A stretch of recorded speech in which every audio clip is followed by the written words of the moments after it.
The morning of my mother's funeral was supposed to be about saying goodbye, not defending my right to grieve, but there stood my sister Victoria, blocking my path to the casket, her designer black dress pristine while mascara ran down her cheeks in perfectly tragic streams. "You have some nerve showing up here," she hissed, loud enough for the arriving guests to hear. "After everything you put Mom through. I'm Maya Thompson, 34, and for the past 15 years, I've been the family's dirty secret, the daughter who chose nursing over law school, the one who threw away her potential to care for strangers instead of chasing prestige, the disappointment who spent her weekends at the hospital instead of country clubs." But what Victoria didn't know, what none of them knew, was that I'd spent the last 5 years as Mom's primary caregiver. Every chemo appointment, every sleepless night, every moment of fear and pain, I was there. They were not. "I'm here to say goodbye to my mother," I said quietly, trying to step around her.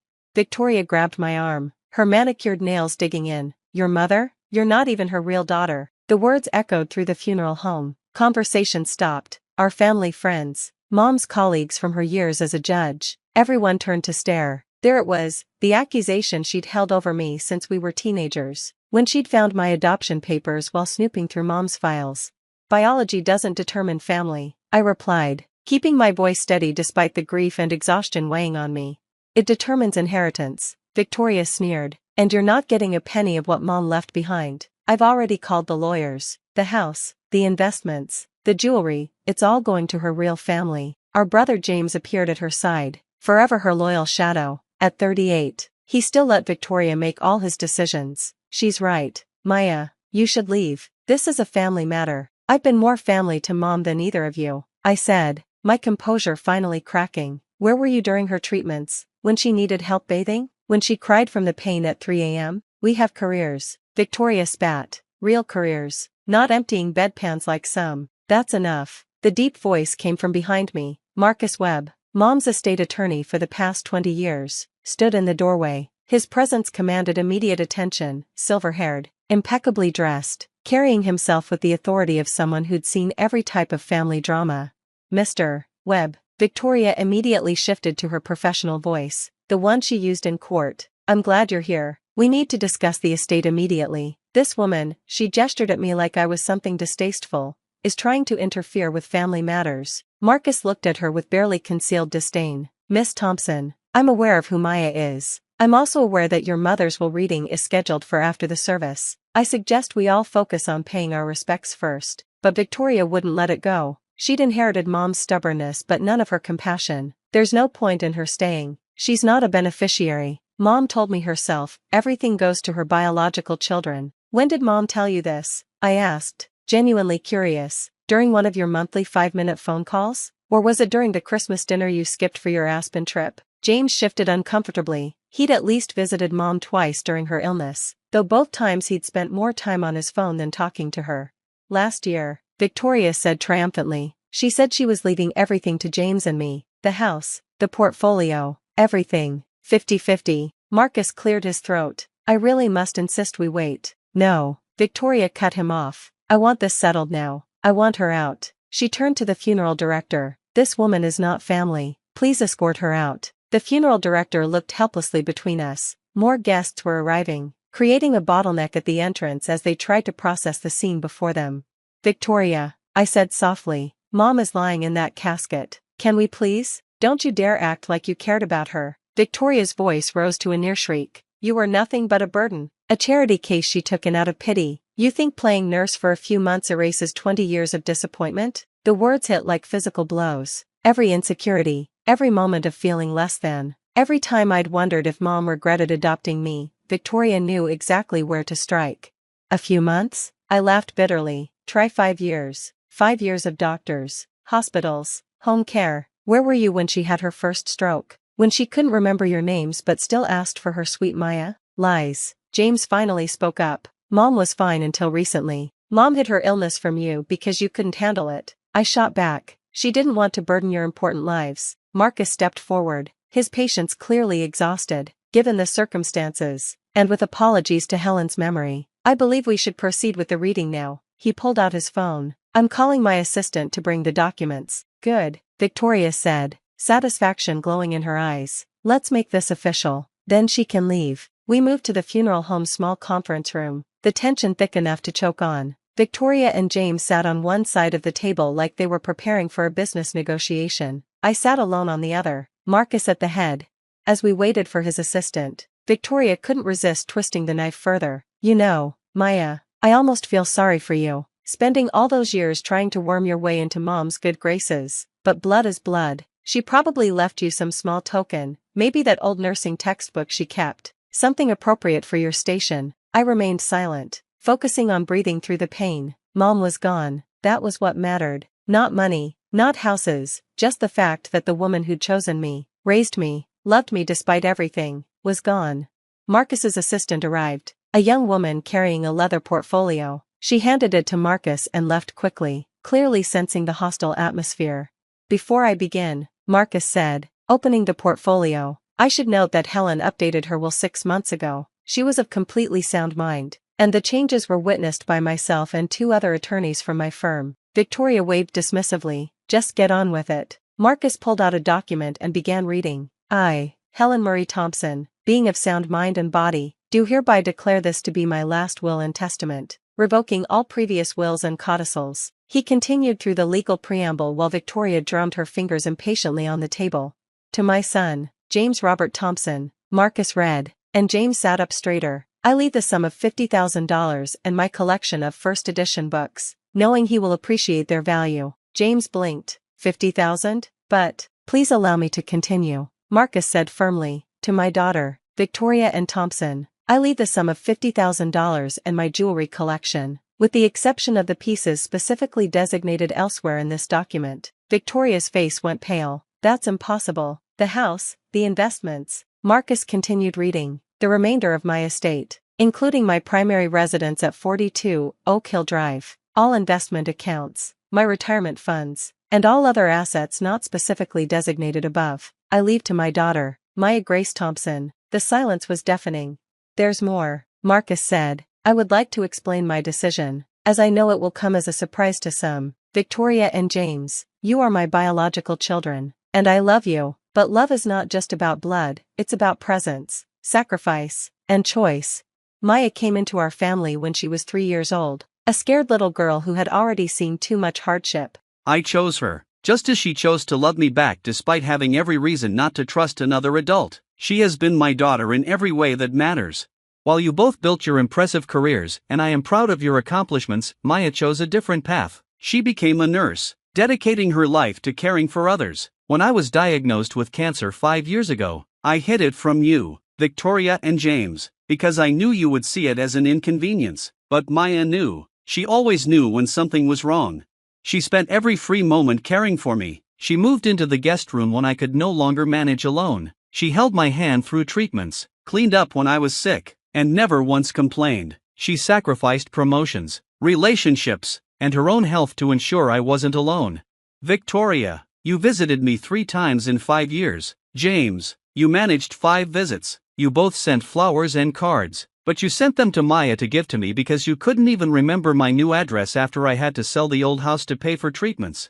This is not about punishment. This is about recognizing who truly understands the meaning of family. Maya, my darling daughter, you were never a charity case. You were the greatest gift of my life. Take care of the house. It needs someone who understands that homes are built with love, not just money. Marcus set down the paper. There's also a personal letter for each of you, to be opened privately. Victoria's face had gone from white to red to purple. This is fraud. She wasn't in her right mind. The cancer, the medications. I have extensive medical documentation and video testimony confirming Helen's mental capacity. Marcus interrupted, as well as affidavits from her doctors. This will is ironclad. She manipulated her. Victoria stood up, slamming her hands on the table. She turned our mother against us, played the martyr while poisoning her mind. Sit down, I said quietly. Everyone turned to look at me. What? Victoria snarled. Sit down, I repeated. You want to know the truth? Mom didn't leave you the house because she knew exactly what you'd do with it. You'd sell it to the highest bidder without a second thought. That house isn't just property, it's where she raised us, where she hosted 30 years of Christmas dinners, where she planted those roses the year Dad died. I stood up, matching Victoria's stance. She didn't leave you the money because she knew you already have more than you could ever spend. Your husband's trust fund. Your corporate salary, you don't need it. You wanted it because you measure love in dollar signs. How dare you? I'm not finished, I said, finding strength I didn't know I had. You called me a charity case? You're right, I was. I was a broken, traumatized toddler when mom chose me. She could have adopted a baby, someone without baggage. Instead, she chose the difficult path because that's who she was. She saw a child who needed love and decided to provide it. No questions asked, no conditions attached. Tears were flowing freely down my face now. She taught me that family isn't about blood, it's about showing up. It's about 2 a.m. hospital runs and holding someone's hair when they're sick from chemo. It's about reading the same book 50 times when dementia starts stealing memories. It's about love in action, not just words. You poisoned her against us, James said weakly, but even he didn't sound convinced. No, I said, you abandoned her, and the saddest part? She still loved you. She kept your photos by her bed. She made excuses for your absence. She blamed herself for raising children who valued success over family. I pulled out my phone and showed them the screen. These are my call logs with mom. Every single day for 5 years, sometimes multiple times a day. Where are yours? Neither of them answered. Marcus cleared his throat. There's one more matter, Victoria. Regarding your statement that Maya would inherit your house, you were partially correct. Helen held the deed to your property. Victoria's face went white again. What? The down payment for your home came from Helen. Marcus explained. She structured it as a purchase rather than a gift, maintaining ownership while allowing you to live there. As part of her estate, that property now transfers to Maya as well. No, Victoria whispered. No, that's our home, our children. You have 30 days to either purchase the property at market value or vacate. Marcus continued. Helen's letter to you explains her reasoning. Victoria snatched the envelope with her name and tore it open. As she read, tears began falling, real ones this time, not the performance from earlier. She knew, Victoria said numbly. She knew we were planning to put her in a facility. My heart stopped. What? James looked at the floor. We thought, with her health declining, it would be better. You were going to put her in a home? I couldn't breathe. When? We had a meeting scheduled for next month, Victoria admitted, to tour facilities. Now I understood. Mom's final update to her will wasn't just about recognizing my care, it was about protecting herself from children who saw her as an inconvenience to be managed. Marcus stood. I'll leave you to process this. Maya, please contact my office to begin the transfer procedures. He paused at the door. For what it's worth, Helen spoke of you often. She said you were the daughter she prayed for but didn't know she needed. She was immensely proud of the woman you became. After he left, we sat in silence. Finally, Victoria spoke, her voice small and broken. I don't even know who you are anymore. I'm the same person I've always been, I said. The sister you refused to acknowledge, the daughter you tried to erase, the nurse you mocked. But more importantly, I'm the person who loved our mother enough to be there when it mattered. I stood to leave, then turned back. The house, your house, I won't take it. I'm not cruel, but you need to understand something. Mom didn't leave me her estate as a reward. She left it to me because she knew I'd honor her memory, maintain her garden, host family dinners even if no one comes. She knew I'd keep her alive in the only way that matters, through love and remembrance. Maya, Jane said quietly, we didn't know about the 5 years. We thought, you thought what you wanted to think because it was easier than facing your guilt. I said, but it's not too late. Mom's gone, but we're still here. We can either let this destroy what's left of our family, or we can try to build something new, something honest. Victoria was sobbing now, her perfect makeup destroyed. She must have hated us. I walked over and put my hand on her shoulder. No, she loved you both fiercely, but love doesn't mean enabling. Love means wanting people to be better than they are. Mom's final gift to you wasn't money, it was a mirror. The question is, what will you do with what you see? I left them there and returned to the main room where Mom lay. The funeral director had done a beautiful job. She looked peaceful, free from pain at last. I kissed her forehead one last time. Thank you, I whispered, for choosing me, for loving me, for teaching me that family is a verb, not just a noun. I promised to take care of everything you loved. Rest now. Mom, you've more than earned it. As I stood by her casket, people began approaching me. Mom's friends, her former colleagues, nurses from the hospital where she'd received treatment. Each one had a story about her kindness, her strength, her love for her children, all her children. She talked about you constantly. One of her former colleagues said, Maya this, Maya that. How you'd worked a double shift but still came to check on her. How you'd learned to make her favorite soup exactly right. She glowed when she spoke of you. By the time the service began, Victoria and James had composed themselves enough to sit in the front row. Victoria caught my eye and patted the seat beside her, the first genuine invitation she'd extended in 20 years. I sat down, and she grabbed my hand, squeezing it tightly. "I'm sorry," she whispered, "for everything, for the real daughter comment, for not being there, for treating you like you were less than us. We'll work through it," I whispered back. "That's what family does." As the minister spoke about Mom's life, her dedication to justice and fairness, her belief in the power of love to transform lives, I realized her final will wasn't just about distributing assets. It was her last act as a judge, rendering a verdict on what truly matters in life. Later that evening, after the burial, the three of us sat in Mom's kitchen, my kitchen now, though I couldn't quite process that. I made tea using her favorite pot, the one with the chip on the handle she refused to replace. "I don't want the house," Victoria said suddenly, not through force, but maybe we could work something out. James and I could pay you for our shares, keep it in the family. I shook my head. "This isn't about money, Victoria. It never was. Tell me, without looking, what color are the kitchen walls?" She frowned. "White, pale yellow. Mom painted them herself 10 years ago because they reminded her of sunshine." "What's her favorite flower in the garden?" Silence. "Iris, purple ones specifically. Dad gave her bulbs for their first anniversary. She divided them every year, and now they cover the entire south border." James stared into his tea. "We really didn't know her anymore, did we?" "You can still know her," I said, "through the stories I can tell, through the photos she kept, through Sunday dinners if you'll come. This house isn't mine, it's ours. I'm just the caretaker." Mom knew I'd keep her traditions alive, but traditions mean nothing without family to share them. Victoria's phone buzzed. She glanced at it, then turned it off, possibly the first time I'd ever seen her ignore a work call. "Sunday dinners? Every week, 5 p.m. Mom's pot roast recipe." "I don't even know where you live," James admitted. "Your apartment." "I mean, I don't have one. I've been here for 3 years. Gave up my place when Mom needed round-the-clock care." They exchanged shocked looks. 3 years, and they hadn't known. We talked until dawn. Really talked for the first time in decades. About Mom's illness, about childhood memories they'd buried under ambition, about the different paths we'd taken and why. Victoria admitted she'd resented me from the start, the chosen child who threatened her position. James confessed he'd followed Victoria's lead because it was easier than thinking for himself. "Mom saw through all of us," I said as the sun began rising. "She knew you two were struggling with Dad's death in your own ways, Victoria by trying to control everything, James by checking out. She knew I was desperate to prove I belonged. She loved us all, flaws included, but she loved you best," Victoria said, and for once, there was no bitterness in it.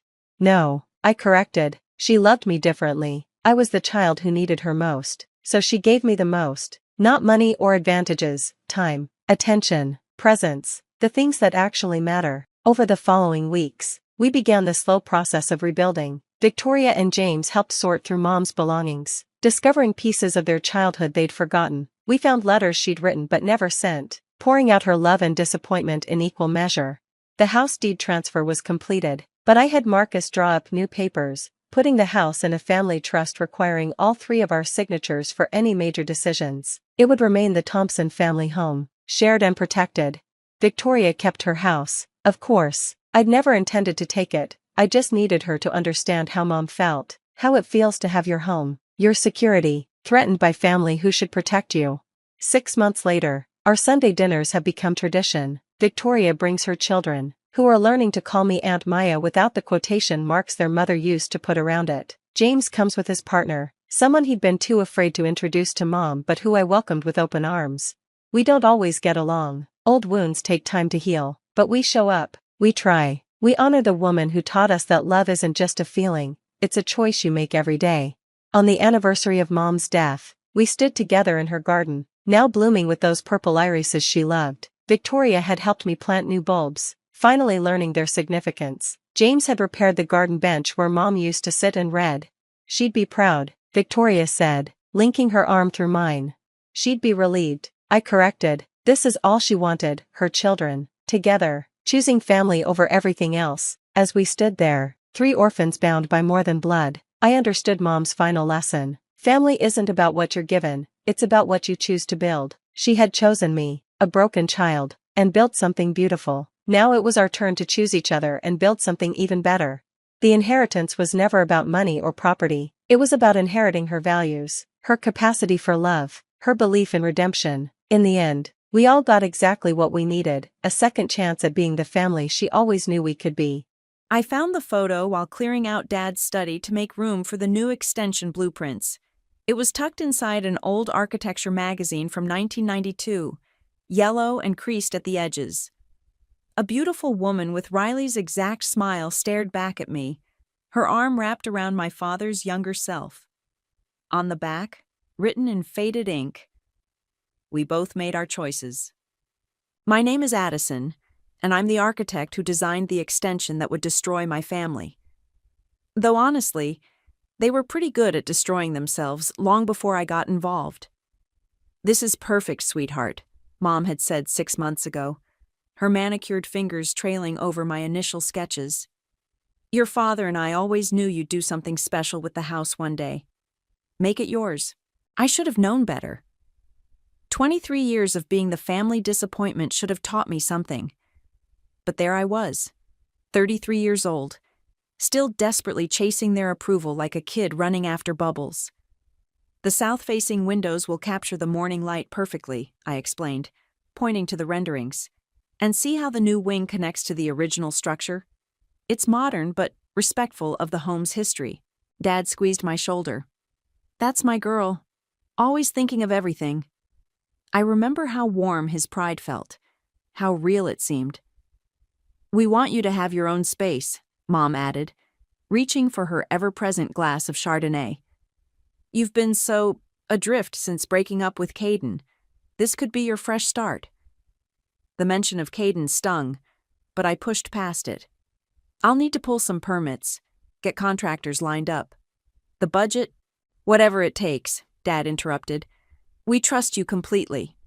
I called Caden that evening, professional courtesy since his firm handled our family's legal work. "They're actually letting me do this," I said, trying to contain my excitement.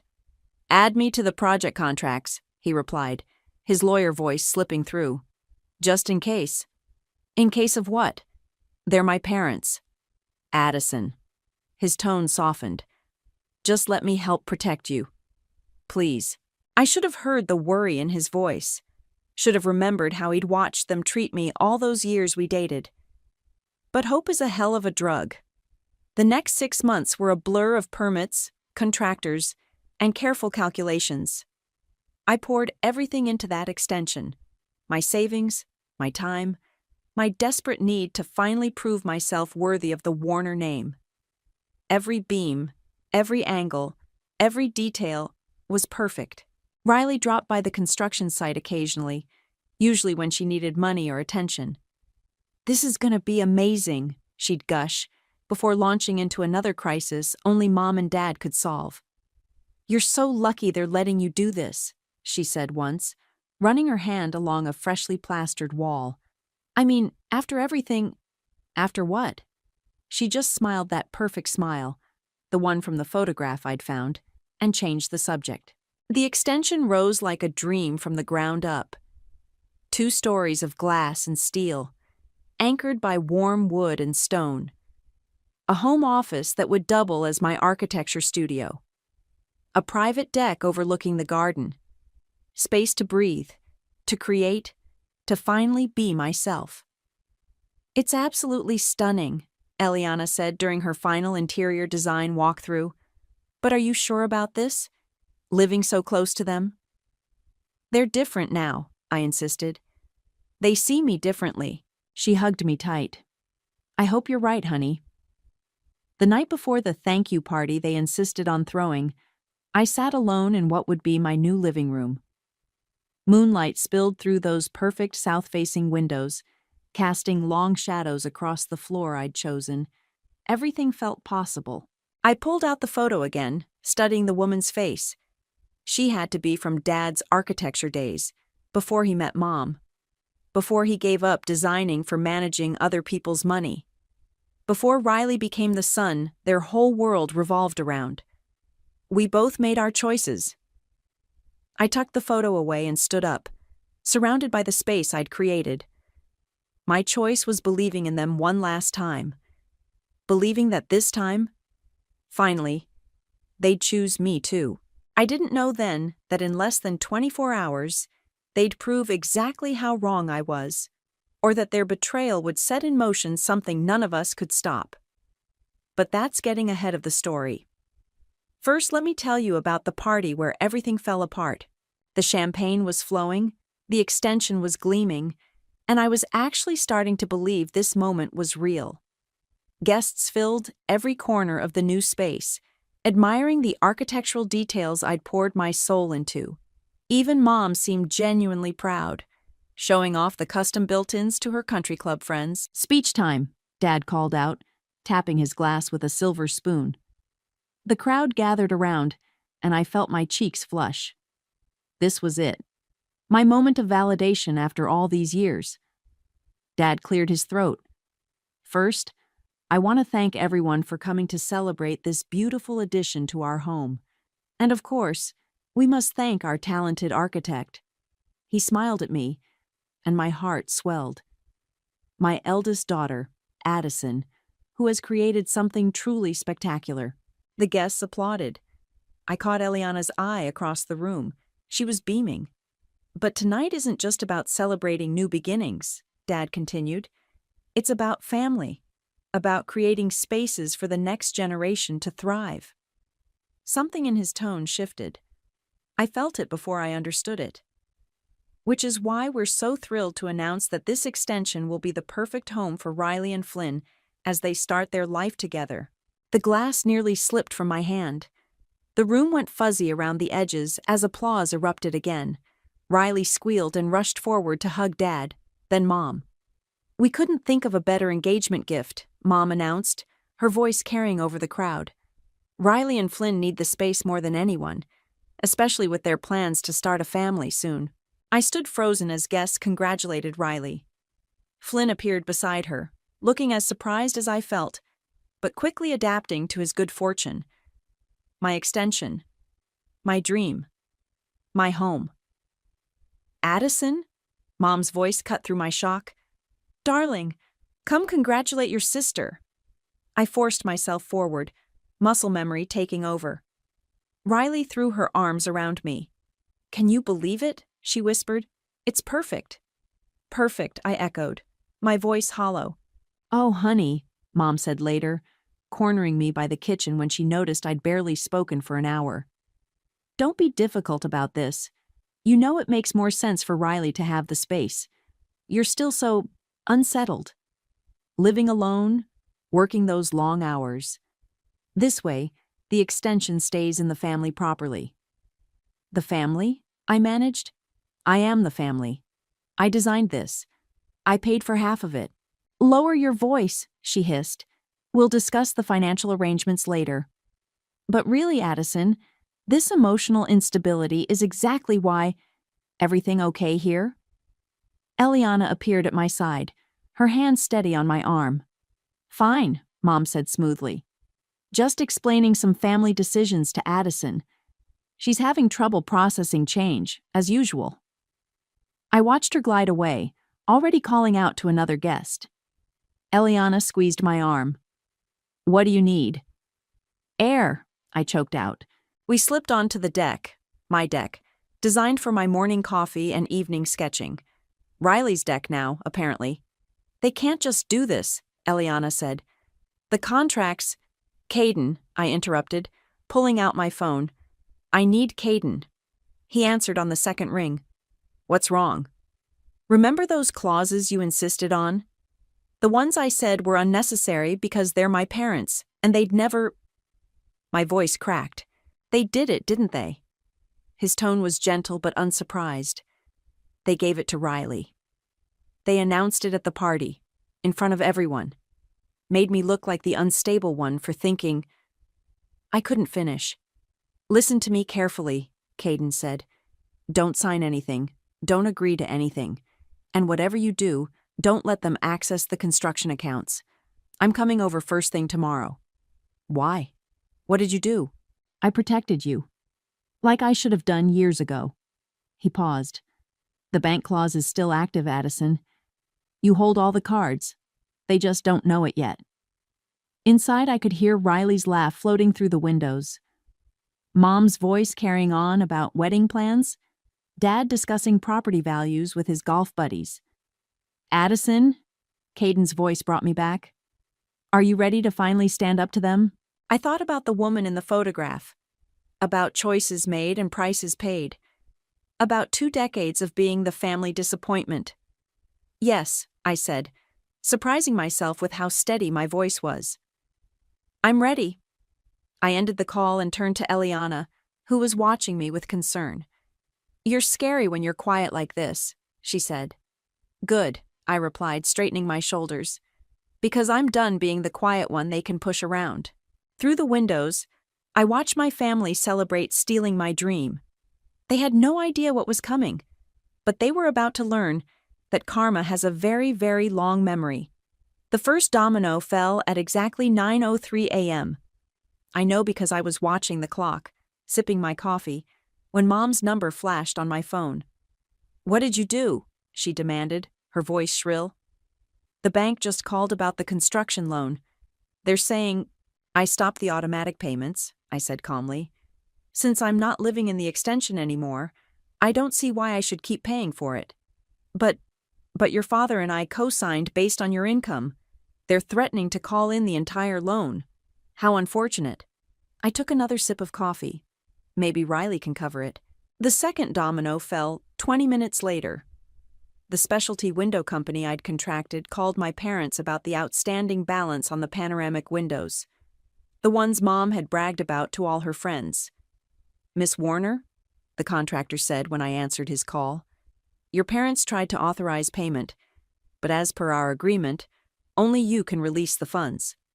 I'm afraid I'll have to cancel the order, I replied. Please proceed with removal at their expense. By noon, Dad was at my apartment door. I watched through the peephole as he shifted from foot to foot, his confident facade cracking. Addison, open up. We need to talk about this reasonably. I turned the lock slowly, letting him hear each click. Reasonably? Like how you reasonably gave away my home without consulting me? He stepped inside, running a hand through his thinning hair. Look, sweetheart, we made a judgment call.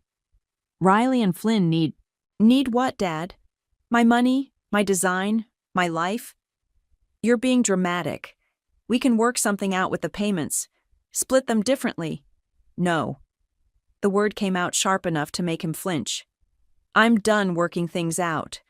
Done watching Riley get everything while I get the leftovers. That's not fair. We've always— Always what? Loved me? Supported me? I laughed, and it wasn't a nice sound. Tell me, Dad, who paid for Riley's 3 failed business ventures? Who covered up her DUI last year? Who's been cleaning up her messes while I worked my ass off trying to earn your approval? He had the decency to look uncomfortable. The past is exactly why we're here. I pulled out the photograph I'd found, watching his face pale. Want to tell me about her? About the choices you both made? Where did you get that? He reached for it, but I pulled it back. Doesn't matter. What matters is I'm done being the responsible one you take for granted. Done watching you throw everything at Riley while treating me like an afterthought. We never— Get out. He blinked. What? Get out of my apartment? Go home to your perfect daughter. But don't be surprised when things start falling apart. Is that a threat? I smiled, channeling Mom's social event sweetness. Of course not, Daddy. Just an architect pointing out structural weaknesses. After he left, I called Caden. It started, I said. I know. Your father's secretary just called to get copies of all the contracts. He paused. Are you sure about this? They're already calling me unstable, unreasonable, dramatic. Might as well give them a reason. Addison, did you know about the DUI cover-up? He sighed. Yes. Your parents paid off the officer.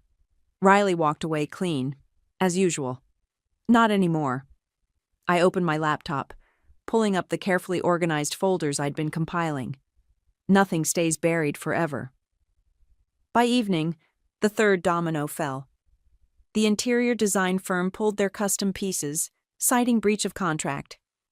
The smart home system went dark. The landscaping company canceled the garden installation. Riley called, screaming about how I was trying to ruin her life. I let it go to voicemail. Mom texted, "We raised you better than this." I replied, "No, you raised me to be exactly this calculating. Congratulations." Eliana brought dinner and concern. "This feels dark for you," she said, watching me work through emails. Maybe I'm tired of being the light one. I showed her the growing list of financial discrepancies I'd uncovered. They've been playing games for years. Time they learned someone else knows the rules. And after, when it's all burned down? I thought about the woman in the photo, about choices and consequences, about the weight of family secrets. Then I'll build something new, I said. Something honest. My phone buzzed with another angry message from Riley. I deleted it without reading. "You know what the funny thing is?" I told Eliana. "They think this is me being destructive. They don't realize it's me finally constructing boundaries." Outside, the sun set on day one of what I'd come to think of as my renovation project. Not of buildings this time, but of truth. And like any good architect, I had every step planned out. Tomorrow would bring the fourth domino. And with it, the first real crack in Riley's perfect facade. The crack in Riley's perfect world started with a text from Flynn. "We need to talk." I watched through my office window as they argued in the parking lot below.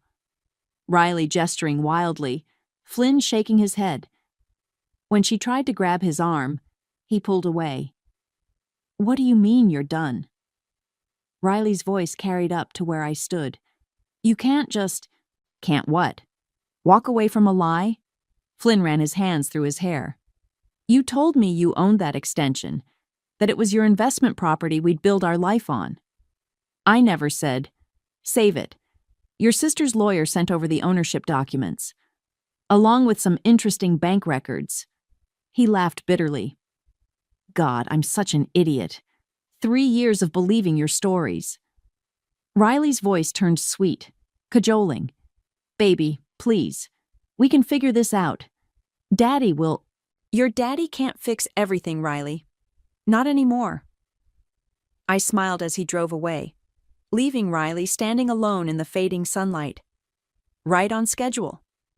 The next morning, contractors arrived to remove the custom lighting fixtures. I'd given them explicit instructions. Take everything that wasn't fully paid for. Riley called 7 times while they worked. I let each call go to voicemail. Then social services showed up. "We've received reports of unauthorized occupancy and potential permit violations," the inspector said, flipping through her paperwork. "The zoning application lists this as a single-family dwelling, but we have complaints about it being used as a rental property." Mom tried smoothing it over with her usual charm. "There must be some mistake. This is simply a family matter." "A family matter involving fraudulent permit applications?" The inspector raised an eyebrow. "That's a serious offense." I watched from my car across the street as they toured the property. Mom's smile grew more strained with each note the inspector made. Riley found me at my office later that afternoon. She looked terrible. Mascara smeared, designer outfit wrinkled. "You're trying to destroy my life," she accused, barging past my secretary. "Funny. I thought that was your specialty." I kept typing, not looking up. "What's that supposed to mean? Remember that car accident when you were 18? The one I got blamed for?" She went very still. "How did you find out you were actually driving? Amazing what people remember when offered the right motivation." The valet from the country club was very chatty. "That was years ago." "Yes. Years of watching you get away with everything while I paid the price." I finally met her eyes. "How's karma feeling, sis?" "You think you're so perfect," she spat. "So righteous. But you're just jealous because Mom and Dad love me more."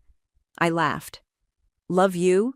They don't even know you, but they're about to. What does that mean? Check tomorrow's local news. Business section. Her face went pale. You wouldn't? Already did? Those loan applications you forged? The ones Dad covered up? Anonymous tips are fascinating things. She lunged across my desk, scattering papers. You bitch! My secretary appeared instantly. Should I call security? No need. I stood calmly. My sister was just leaving. Weren't you, Riley? She straightened, trying to gather her dignity. This isn't over. Actually, it is. But hey, at least you still have Mom and Dad's love, right? I'm sure that'll pay the bills. After she stormed out, Eliana called. Just saw Riley leave. You okay? Better than okay. Did you get the records I asked for? Yeah, about that. She hesitated. There's something else in them. Something about that woman in the photo. My heart skipped. What? She filed a paternity suit against your father in 1993. It was sealed, but what? The timing, Addison. It lines up with Riley's birth. I sat down hard, pieces clicking into place. The photo, the choices, the way Dad always gave Riley everything she wanted, like he was making up for something. Send me everything, I said. That night, I drove past the house. The extension sat dark and half-empty, stripped of its luxuries. Through the windows, I could see Mom and Dad arguing in the kitchen. Riley was nowhere in sight. My phone buzzed with a text from Caden. News story runs at 6 a.m. Last chance to pull back. I thought about 18 years of taking blame for Riley's mistakes. About the accident that nearly ruined my life while she walked away laughing. About the extension that was supposed to finally make things right. No, I texted back. Let it burn. I drove home to my apartment, to the files Eliana had sent, to the truth about Riley's real father waiting to be uncovered. Tomorrow would bring more dominoes, more cracks, more carefully orchestrated chaos. But for tonight, I sat with the satisfaction of watching my sister's perfect world crumble, one precisely calculated piece at a time. Her name was Margaret Taylor, Eliana said, spreading the old newspaper clippings across my coffee table. She was an interior designer your father worked with in the early 90s. I picked up a yellowed Society page photo. Margaret at some charity gala, radiant in black silk, the same smile as Riley, the same eyes. And she was married to Wilson Taylor. Eliana pointed to another article. State senator at the time, now running for governor. My hands shook as I read the sealed court documents she'd somehow obtained. The paternity suit was filed 3 months before Riley was born, and disappeared 2 weeks later, along with any record of Margaret in your father's life. Eliana sat back. Your mom must have known. Known? I laughed harshly. She orchestrated it. Look at the dates. She and Dad got married exactly 1 month after the suit was dropped. Jesus. Remember that DNA test Riley did a few years ago? The one Mom dismissed as unreliable when Riley started asking questions about her genetic heritage. She's been covering this up for decades. I stood, pacing my living room. All those times Mom called me difficult, unstable, not good enough. She was punishing me for being Dad's actual daughter. Addison. And Dad? He's been overcompensating with Riley out of guilt this whole time. I stopped at the window, staring into the night. No wonder they gave her my extension. They've been giving her everything since before she was born. My phone buzzed. Caden. You need to see this. He sent a link to a live stream. Wilson Taylor was holding a press conference about his campaign's family values platform. Behind him stood his wife of 40 years, perfect in pearls and political smile. Margaret reinvented herself, Eliana murmured. Became the politician's wife instead of the other woman. We both made our choices, I quoted from the photo's inscription. What are you going to do? I opened my laptop. pulling up the folder I'd labeled Nuclear Option. Inside were bank records, court documents, and one DNA test report I'd had run on a strand of Riley's hair, taken from her brush during the house renovation. "The truth always comes out," I said, starting to type. "Sometimes it just needs a little help." The next morning I met Caden for coffee. He looked tired, worried. "The story about the loan fraud is everywhere," he said. "Your parents' phones are exploding. Riley's boss called her in for a meeting." "Good. This next part, though." He leaned forward. "Exposing Wilson Taylor could have serious blowback. Are you sure?" "I'm not exposing him," I interrupted. "I'm exposing them. The lies, the cover-up, the decades of manipulation. Your mother won't survive this kind of scandal. She should have thought of that before she turned me into the family scapegoat." My phone lit up with a text from an unknown number. "I know what you're doing. Meet me, please. Margaret." "Well," Eliana said when I showed her, "that's unexpected." We met at a quiet cafe across town. Margaret looked older than her photos, but still elegant, composed, still wearing Riley's smile. "How did you find me?" I asked. "I never lost track of her." Margaret stirred her tea. "Riley, my daughter, your sister." "Half-sister." "Yes." She studied my face. "You look like your father did back then, before ambition and compromise changed him. Why did you agree to the cover-up?" "Wilson was running for state senate. A scandal would have ruined everything we'd built." She sighed. "Your mother made a compelling argument, and a generous offer. So you just walked away?" "I made my choice, like your parents made theirs." She reached for her purse, withdrew an envelope. "But I never stopped watching, never stopped caring." Inside were photos, Riley's graduations, dance recitals, all taken from a distance. "Why show me these now?" "Because I recognize that look in your eyes. The one that says you're about to burn everything down." She touched my hand. "Just remember, when the flames die out, you still have to live with the ashes." I pulled away. "They deserve everything coming to them." "Perhaps, but Riley doesn't." Margaret stood. "She was just a pawn in their game. Like you." She left me sitting there, staring at photos of a life lived in shadows and secrets. My phone buzzed with a news alert. "Breaking. Gubernatorial candidate's wife. Resigns from campaign, cites personal reasons." I smiled. Seems Margaret had made another choice. That evening, I sent the DNA results to 3 people, Mom, Dad, and Riley. Then I turned off my phone and waited for tomorrow's explosion.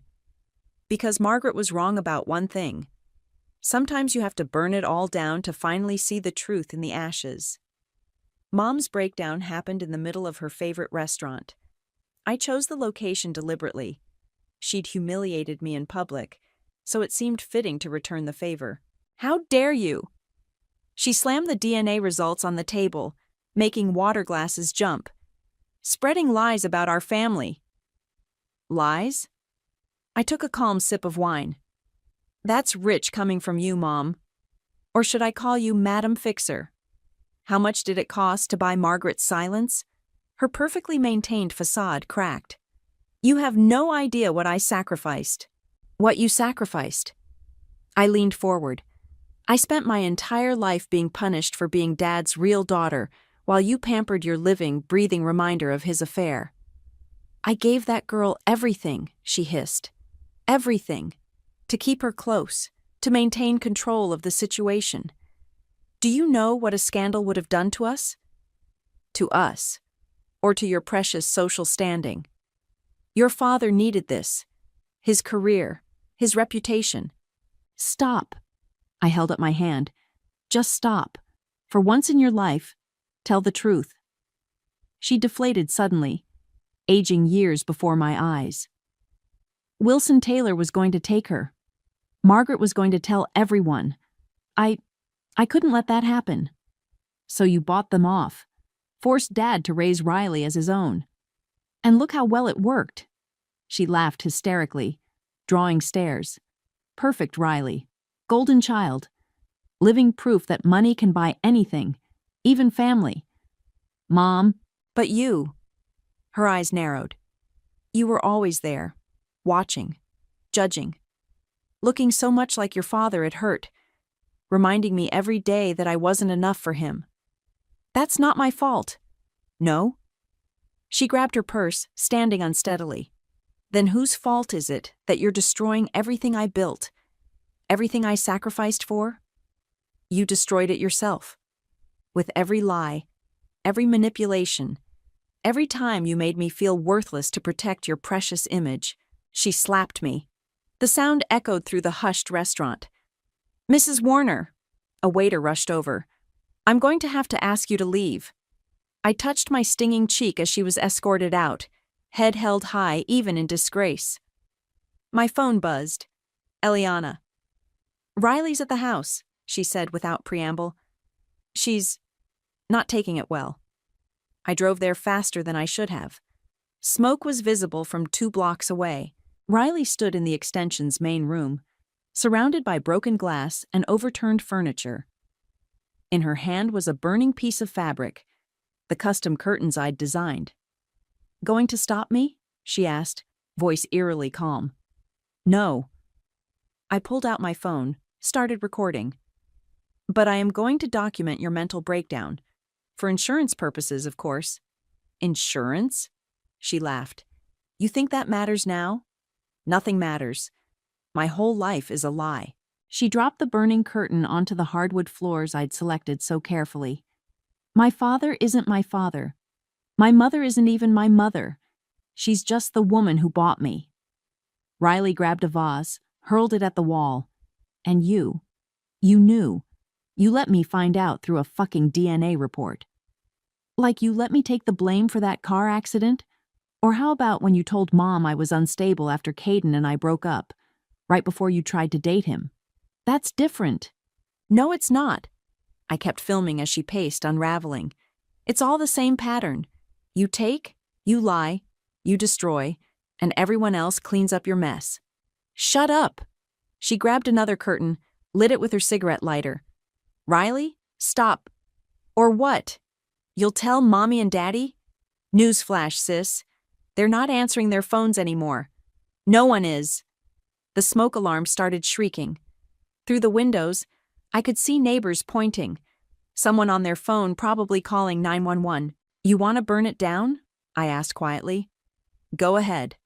But remember, I'm the one with the insurance, the contracts, the legal control. All you're doing is giving me more ammunition. She froze, reality finally penetrating her rage. The burning curtain fell from her hands. I called the fire department myself, then sent the video to Caden. Riley sat in the driveway as firefighters contained the small blaze, mascara running down her face. I didn't know who I was before, she whispered when I walked past. Now I don't even have that. For a moment, I almost felt sorry for her. Almost. Maybe it's time you figured out who you are without them propping you up, I said, and left her there with the smoke and sirens. Later, Eliana asked if I felt bad about how everything unfolded. No, I replied, watching the video of Riley's breakdown again. Sometimes the truth has to burn before it can set you free. But deep down, I wondered if Margaret had been right about the ashes we'd all have to live with. The video of Riley's breakdown went viral within hours. Local news picked it up first, then national outlets caught wind of the political connection. Gubernatorial candidate's secret daughter. Sets fire to family home made headlines everywhere. I watched it all unfold from my office, where I'd been fielding calls from reporters all morning. No comment, I repeated for the dozenth time, hanging up on another journalist. Caden appeared in my doorway. Your father's here. Dad looked older than I'd ever seen him, shoulders slumped under his expensive suit. Can we talk? I gestured to the chair across from my desk. He sat heavily, pulling out a familiar photograph. I loved her, he said, staring at Margaret's image. But I was a coward. Tell me something I don't know. Your mother. She orchestrated everything. The payoff, the cover-up.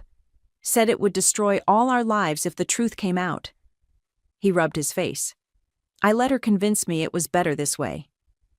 Better for who? Riley? Me? I thought I could make it up to both of you.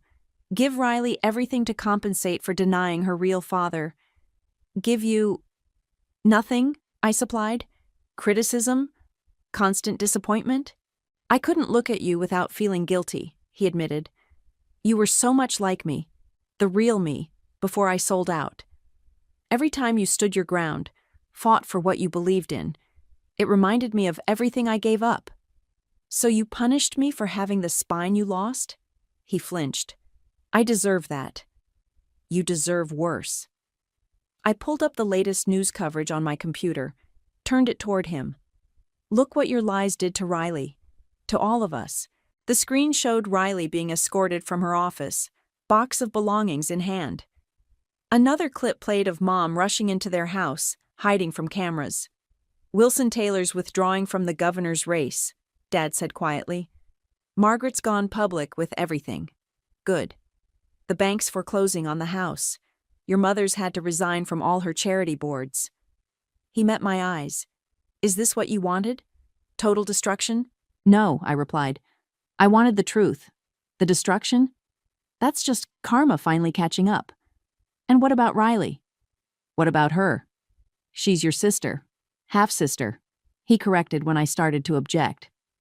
But still family. Family? I laughed.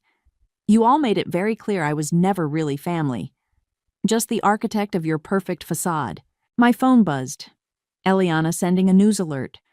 Riley had just done a live interview, breaking down on camera as she admitted to years of covered-up incidents, including the car accident she'd blamed on me. At least she's finally being honest, I said. Dad stood slowly. I know it's too late, but I am sorry, Addison. For everything. You're right, I replied. It is too late. After he left, Caden brought me coffee and concern. Your mom's been admitted to the hospital. Anxiety attack. Not my problem. Isn't it? All of this? He gestured at my wall of news coverage. When does it end? When they've lost everything they took from me. And then what? What's left to build on? I didn't have an answer for him. The bank officially repossessed the house the next week. I bought it through a blind trust, just to twist the knife a little deeper. Dad retreated to a condo across town. Mom checked herself into a private facility for exhaustion. Riley disappeared completely, though rumors said she'd gone to find Margaret. I stood in the empty extension, running my hand along the fire-damaged walls. Everything I'd created, destroyed. Everything they'd hidden, exposed. My phone rang. An unknown number. Hello? Is this Addison? A familiar voice. It's Margaret. My throat tightened. How did you get my number? Riley's here with me. A pause. She'd like to talk if you're willing. Why should I? Because she's not the only one who needs to heal. Margaret's voice softened. And because sometimes the hardest part of revenge is knowing when to stop. I looked around the burnt shell of my dreams, at the evidence of my perfectly executed destruction. I'll think about it, I said, and hung up. Later, I sat in my apartment reviewing the damage reports. Property destroyed, reputations ruined, family secrets spilled across national headlines. Everything I'd wanted, everything I'd planned. So why did victory feel so hollow? My phone lit up with a text from Riley. I understand now. Why you did it. Why you had to. I'm sorry it took losing everything to see the truth. I stared at her words for a long time, thinking about Margaret's advice, about karma and consequences, about the cost of being right. Finally, I typed back, me too. It wasn't forgiveness, but maybe it was a start. The letter arrived on a crisp autumn morning, just as I was finalizing plans for my new architectural firm. Riley's handwriting, still perfect despite everything. Dear Addison, I'm not writing to ask forgiveness or to make excuses. I'm writing because after months of therapy with Margaret, I finally understand what it means to live honestly. You were right about everything. The car accident, the manipulation, the way I let them turn you into the family scapegoat while I basked in their toxic love. I was awful, and I'm not asking you to forget that, but I am asking you to know that I see it now. All of it. The damage we did, the person I became because of their lies, the sister I lost because I was too selfish to be one. Margaret's helping me build something real for the first time in my life. No shortcuts, no lies, just hard work and truth. Maybe someday you can show me how to do that too. Riley P.S. I kept the photo of Margaret and Dad. Seemed right that I should finally have something honest from my real father. I folded the letter carefully, tucking it into my desk drawer. Through my office window, I could see Caden crossing the street, coffee cups in hand. "You're here early," I said when he entered.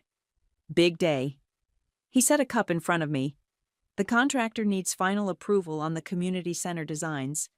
I smiled, spreading out the blueprints we'd been working on together. A project born from the ashes of revenge, turning the family home into a space for healing, for second chances. "Did you see the news?" Caden asked carefully. "Your mom's being released today." "I know. Dad called yesterday, asking if I'd visit her. Will you?" I traced the clean lines of my latest design.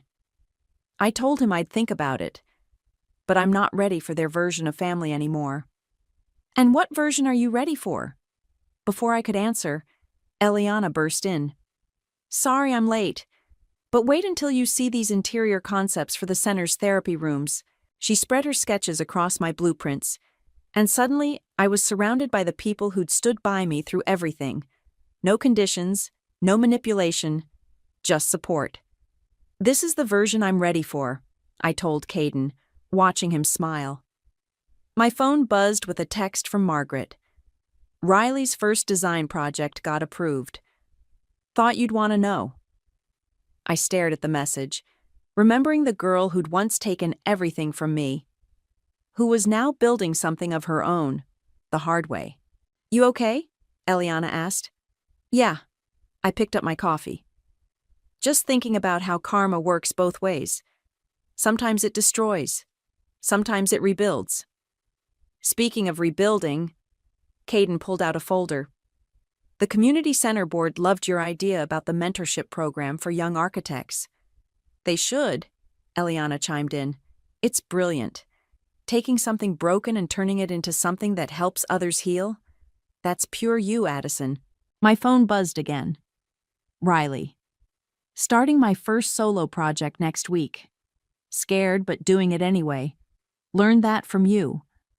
I thought about responding, but some bridges need time before they're ready to be crossed. Instead, I turned to my blueprints, to my chosen family, to the future I was building on my own terms. "Let's get to work," I said, picking up my pen. "We've got something important to build." Eliana squeezed my shoulder.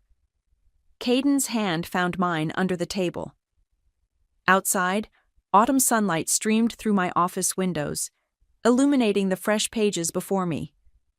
This was my revenge. Not the destruction of my old family, but the construction of something stronger, something real. I opened my drawer one last time, looking at Riley's letter. Then I closed it firmly and turned to my designs. Some people spend their lives seeking approval. Others spend their lives taking revenge. But I'd finally learned the truth.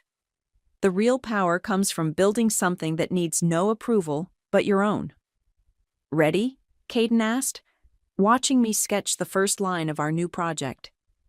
I thought about Mom in her private facility, Dad in his empty condo, Riley finding her way with Margaret, about karma and choices and the foundations we choose to build on. "Ready," I replied and meant it. Because sometimes the best revenge isn't about burning bridges or settling scores. Sometimes it's about building something so beautiful, so honest, that the people who hurt you have to live with knowing they'll never be part of it. And that's a foundation I could build on. The text message lit up my phone screen like an unwanted ghost from the past. Saw your sister today.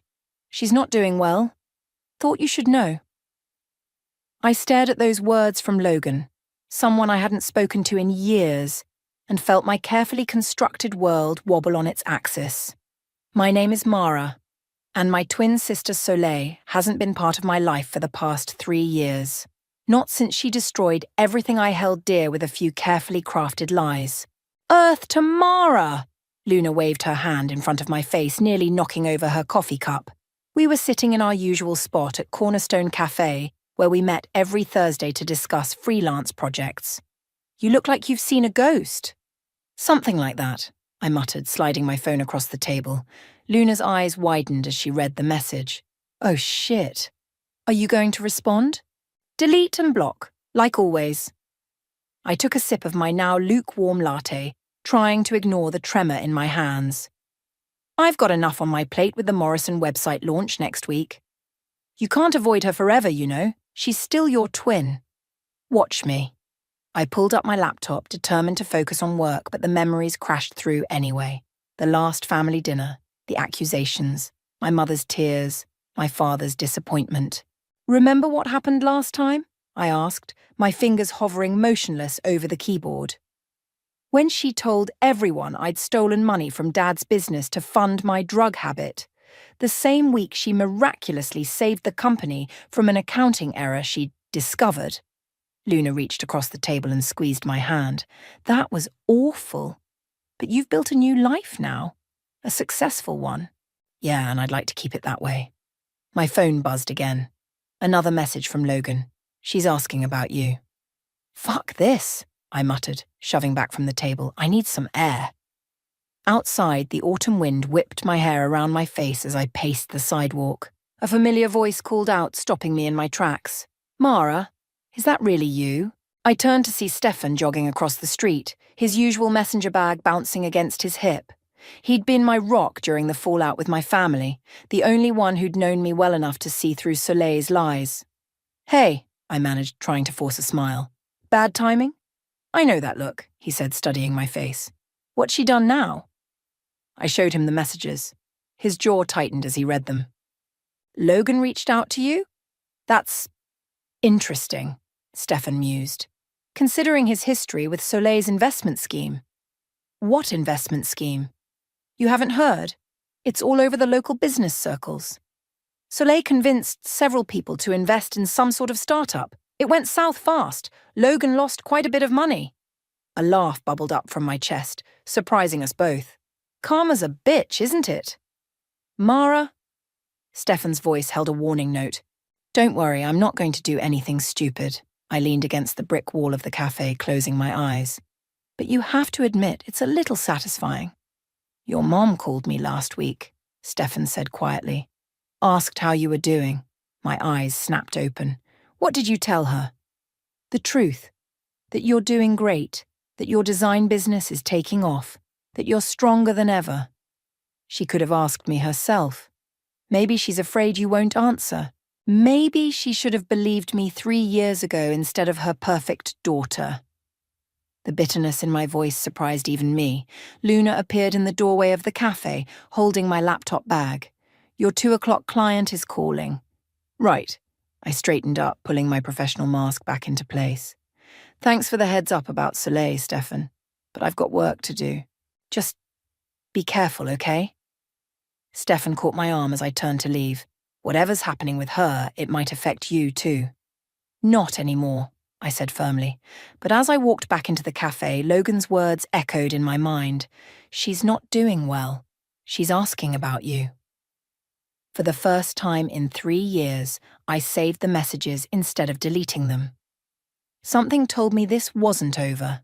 Not by a long shot. Luna watched me gather my things, concern etched on her face. You okay? I'm fine, I lied, slinging my bag over my shoulder. It's just another Thursday, right? But as I headed to my car, my phone buzzed one final time.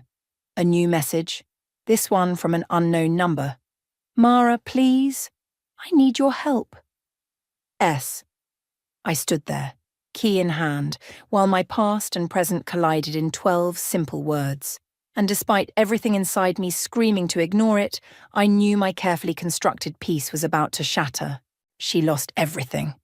Stefan's voice crackled through my phone speaker as I paced my home office. The startup was a scam from the beginning. She convinced 20 people to invest, including Logan and 2 of your dad's business partners. I sank into my desk chair, staring at the string of desperate texts Soleil had sent over the past 3 days. How much? Close to 2 million total. Logan lost 300,000 alone. Jesus Christ. I rubbed my temples, feeling a headache building. And Dad? He didn't invest, thank God, but his reputation took a hit since she used his name to convince others to buy in. My laptop pinged with a new email notification, another potential client reaching out for design work. My business was thriving, built from scratch after Soleil's lies had cost me my position at our father's company. The irony wasn't lost on me. There's more, Stefan continued. She's being investigated for fraud. Logan and the others filed complaints. A knock at my door made me jump. Luna stood in the doorway holding 2 cups of coffee. Stefan, I'll call you back, I said, ending the call. Luna, what are you doing here? Bringing reinforcements. She set a cup in front of me. You weren't at our morning meeting and you're never late. I got worried. I showed her Soleil's latest message. Please meet me. I'll explain everything. I know I don't deserve it, but I'm begging you. Are you going to? I don't know. I took a sip of coffee, grateful for its warmth. Part of me wants to watch her crash and burn. And the other part? Before I could answer, my phone rang. Unknown number. My heart jumped to my throat. Hello? Mara? My mother's voice, thick with tears. Have you heard from your sister? I gripped the coffee cup tighter. Mum, she's not answering her phone. The police came to the house this morning asking questions. Your father is beside himself. Why are you calling me? The words came out sharper than intended. You haven't bothered for 3 years. A pause. I know. I should have listened to you back then. But right now, I'm worried about Soleil. If she contacts you... You mean like she has been for the past 3 days? I cut in. While I've been ignoring her? Oh, thank God. Mom's relief was palpable. Please, honey, just talk to her. She needs help. Like I needed help when she destroyed my life? The bitter laugh escaped before I could stop it. That's rich, Mom. Luna touched my arm, a silent reminder to breathe. I deserve that, Mom said quietly, but please, she's still your sister. After I hung up, Luna studied my face. What are you thinking? I'm thinking karma's finally caught up with her. I pulled up my email, clicking on the latest message. And I have work to do. Mara. Luna's tone made me look up. You're not really going to ignore her, are you? Why shouldn't I? Because you're better than that. And because you'll always wonder what would have happened if you'd answered. My phone buzzed again. Another text from Soleil. I'm at Riverfront Park, by the fountain. I'll wait here all day if I have to. Shit. I stood up, grabbing my keys. Cover for me with the Morrison client? Luna smiled. Already rescheduled for tomorrow. Go. The park was quiet for a weekday morning. I spotted her immediately, sitting alone on a bench, her head bowed. She looked smaller somehow, her designer clothes replaced by jeans and a simple sweater. Her hair, usually perfectly styled, was pulled back in a messy ponytail.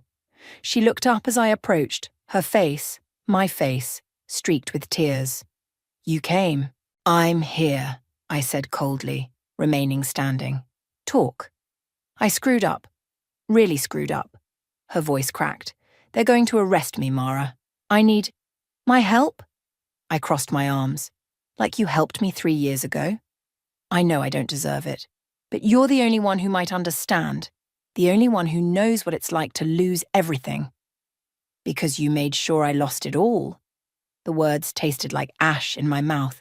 Why should I help you? She reached into her bag, pulling out an envelope. Because I'm ready to tell the truth. About everything. I'll confess to what I did to you. Clear your name. Just Please, help me fix this. I stared at the envelope, my heart pounding. 3 years of pain, of rebuilding, of proving myself. And now she wanted my help? Please, she whispered. I know I'm toxic. I know I'm manipulative. But I'm also scared. And you're the strongest person I know. I took the envelope, my fingers trembling slightly. I'll think about it. As I walked away, leaving her crying on the bench, I realized I had a choice to make: help her and risk getting burned again, or walk away and live with the consequences. The envelope felt heavy in my hand, weighted with possibilities and dangers, and somewhere deep inside, a plan began to form. You want me to do what? Soleil's voice echoed across the nearly empty cafe. We'd agreed to meet at closing time, when fewer people would be around to witness our conversation. You heard me. I stirred my tea calmly, watching her face contort with disbelief. A public confession. In front of everyone you lied to. That's my condition for helping you. I can't. She glanced around nervously, even though the only other person present was the barista wiping down tables across the room. The legal implications alone. The truth is going to come out anyway, I cut in. The question is whether you want to control the narrative or let the police do it for you. Soleil's hands shook as she reached for her water glass. 3 days had passed since our meeting in the park, and she looked even worse now. Dark circles under her eyes, bitten nails, designer watch conspicuously missing from her wrist. There's something else, she whispered. Something I haven't told anyone. Of course there is. I leaned back in my chair. There always is with you. I'm pregnant. The words hung in the air between us. I studied her face for any sign of manipulation, but found only raw fear. 8 weeks, she continued. The father. He was one of the investors. He doesn't know. Jesus, Soleil. I ran a hand through my hair. Logan? She nodded miserably. I never meant for any of this to happen. The investment scheme seemed foolproof at first. Then things started falling apart, and I kept trying to fix it, but you just made it worse, I finished. Like you always do. The barista approached our table. Sorry, ladies, we're closing in 5 minutes. We gathered our things and stepped out into the cool evening air. Soleil grabbed my arm as I turned toward my car. What exactly would this public confession entail? Everything, I said firmly. The lies about me stealing from Dad, the fake drug addiction story, how you manipulated the company's books to make yourself look like a hero. All of it. Mom and Dad will never forgive me. They forgave you for destroying my life. The words came out sharper than intended. Maybe they'll surprise you again. Soleil wrapped her arms around herself, looking suddenly young and vulnerable. When? I'll arrange it. This weekend. I'll invite everyone who needs to be there. Mom, Dad, Logan, the other investors. You'll tell them everything. And then you'll help me? I pulled out my phone, showing her the screen. I've already been in contact with my friend Marcus. He's a criminal defense attorney. He's willing to take your case, but only if you come clean about everything first. Everything? Her voice cracked. Everything. I stepped closer, lowering my voice. This is your one chance, Soleil. Take it or leave it. She was quiet for a long moment, streetlights casting shadows across her face. My face, but harder somehow, worn by years of deception. Okay, she finally whispered. I'll do it. I'll text you the details tomorrow. I turned to leave, but paused. And Soleil? If you're playing me again... I'm not, she said quickly. I swear. I watched her walk to her car, a beat-up Honda instead of her usual luxury vehicle, before pulling out my phone to call Stefan. Well, he answered on the first ring. She agreed, but there's a complication. She's pregnant. Shit. A pause. Logan's? Yeah, start making calls. I want everyone there on Saturday. Mara, Stefan's voice held a warning note. Are you sure about this? Public humiliation isn't usually your style. This isn't about humiliation, I said, watching Soleil's taillights disappear around the corner. It's about truth and consequences. After hanging up, I sat in my car for a long moment, remembering the day everything fell apart. The family meeting where Soleil had tearfully discovered evidence of my supposed theft and drug use. The way our parents had looked at me, horror and disappointment in their eyes, the shame of being escorted out of the building I'd worked in since college. My phone buzzed with a text from Luna. How did it go? She agreed, but there's more at stake than we thought. Want to talk about it? Tomorrow, I replied. Right now I need to make some arrangements. I started my car, mind already racing with plans. The venue would need to be private but public enough to make an impact. Everyone would need to be there, our parents, Logan, the other investors, even some of Dad's business partners who'd shunned me after the accusations. As I drove home, another text came through from Soleil. Thank you for giving me a chance. I won't let you down this time.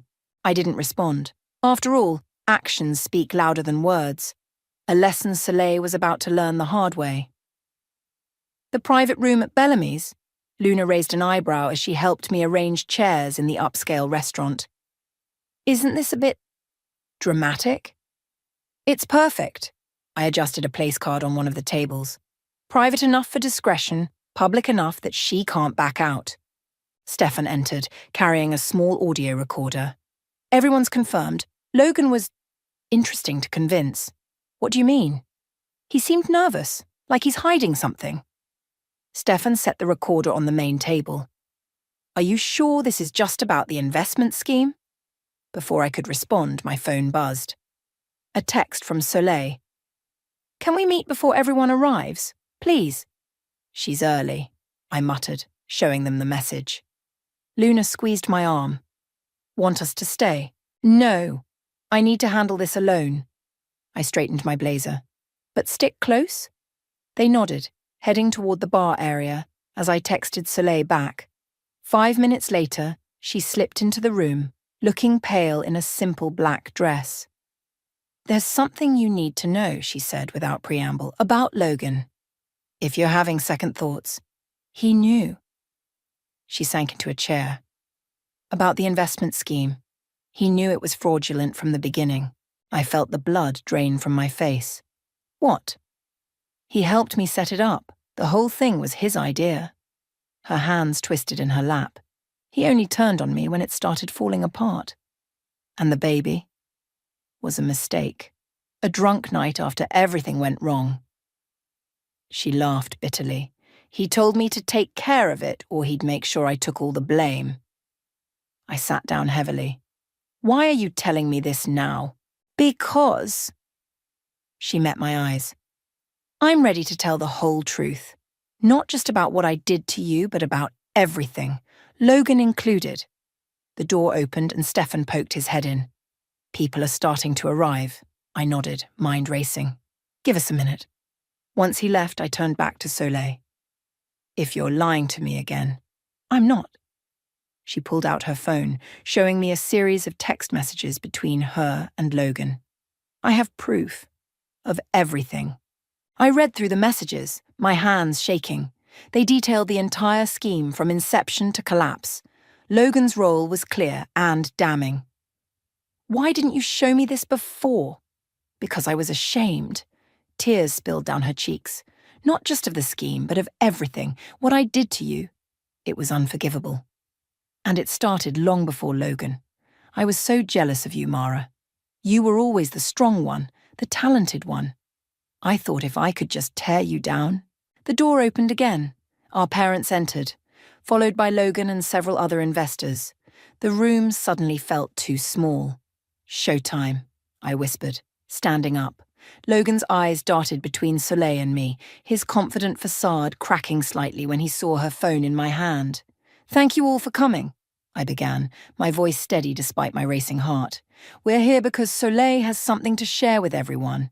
Our mother reached for Dad's hand as Soleil stood up. She looked at me once, received my slight nod, and began to speak. 3 years ago, I destroyed my sister's life with a series of lies. Her voice grew stronger as she continued, detailing everything.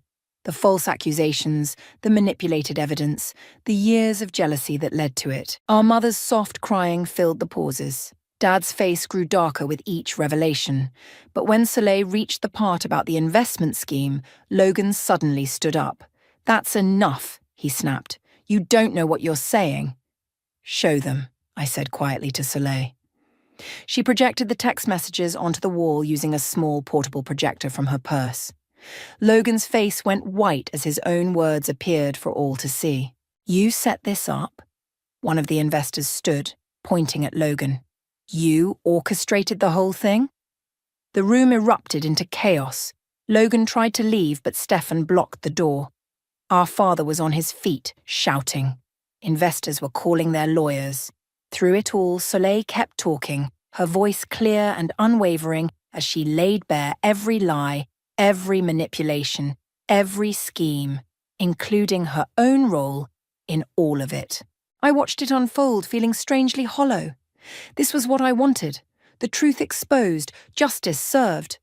But as I saw the devastation on our parents' faces, the fury in Logan's eyes, the mix of relief and despair in Soleil's tears, I realized this was just the beginning. The truth, as it turned out, was more complicated than even I had imagined, and we were all about to face its consequences. The police arrived within 20 minutes of Logan's attempted escape. As they led him away in handcuffs, my mother approached me, her mascara streaked down her cheeks. "Did you know," she asked, her voice barely above a whisper, "about Logan's involvement?" "Not until today." I watched as investors huddled with their phones, presumably calling lawyers. Soleil told me just before everyone arrived. "All these years?" Mom's hands trembled as she reached for mine. "We believed such horrible things about you. I believed such horrible things." "Mom, don't." I pulled away. "Not now." Dad stood by the window, his back rigid as he spoke quietly with Marcus, the defense attorney I'd brought for Soleil. She sat alone at the table, looking smaller than ever. "What happens now?" Mom asked. "Now?" I gathered my things. "Now I go home. I have work tomorrow." "Mara, please." She grabbed my arm. "We need to talk about this. As a family." "A family?" I laughed sharply. "We haven't been a family since you chose to believe the worst about me without a shred of evidence." "I was wrong," her voice cracked. "We were all wrong, but your sister needs us now." "Like I needed you." The room had mostly cleared out, leaving just our family, Stefan, and Marcus. Soleil looked up as I approached her table. "The police will want to question you," I said, keeping my voice professional. "Marcus will help you through it. Tell them everything about Logan's involvement." "What about—" She gestured vaguely at her stomach. "That's your choice to make." I placed a business card in front of her. "This is Dr. Sarah Palmer. She's discreet and excellent at what she does. Whatever you decide." "Mara," Dad's voice came from behind me. "We should discuss this as a family." I turned to face him. "There's nothing to discuss. Soleil confessed. Logan's arrested. The truth is out. That's what I wanted." "And what about forgiveness?" Mom asked softly. "Forgiveness?" I felt something snap inside me. "Let's talk about forgiveness. Let's talk about how you threw me out of the house without letting me defend myself. How you blocked my calls, my emails. How you told everyone in your social circle that I was a drug addict and a thief." "We were wrong," Dad said, his voice heavy. "We should have listened." "Yes, you should have." I grabbed my purse. "Stefan, can you make sure Soleil gets home safely?" He nodded, moving closer to my sister as I headed for the door. "Wait," Soleil called out. "What you did for me today, helping me tell the truth, thank you." I paused at the doorway. "I didn't do it for you. I did it because the truth matters. Because actions have consequences." "And what about my consequences?" she asked quietly. "What happens to me now?" "That depends on the police investigation. And on you." I turned back one last time. "The truth is out. What you do with it is your choice." Outside, Luna was waiting by my car. "You okay?" "No." I leaned against the cool metal. "But I will be." My phone buzzed. A text from Marcus. "Police want to interview you tomorrow. Standard procedure." "Need company tonight," Luna asked, reading over my shoulder. Actually, yes. I unlocked the car. But first, I need a drink. We ended up at our usual bar where I told her everything. Logan's involvement, Soleil's pregnancy, my parents' attempts at reconciliation. So what now? Luna asked, signaling for another round. Are you going to let them back in? I don't know. I stared into my glass. Part of me wants to.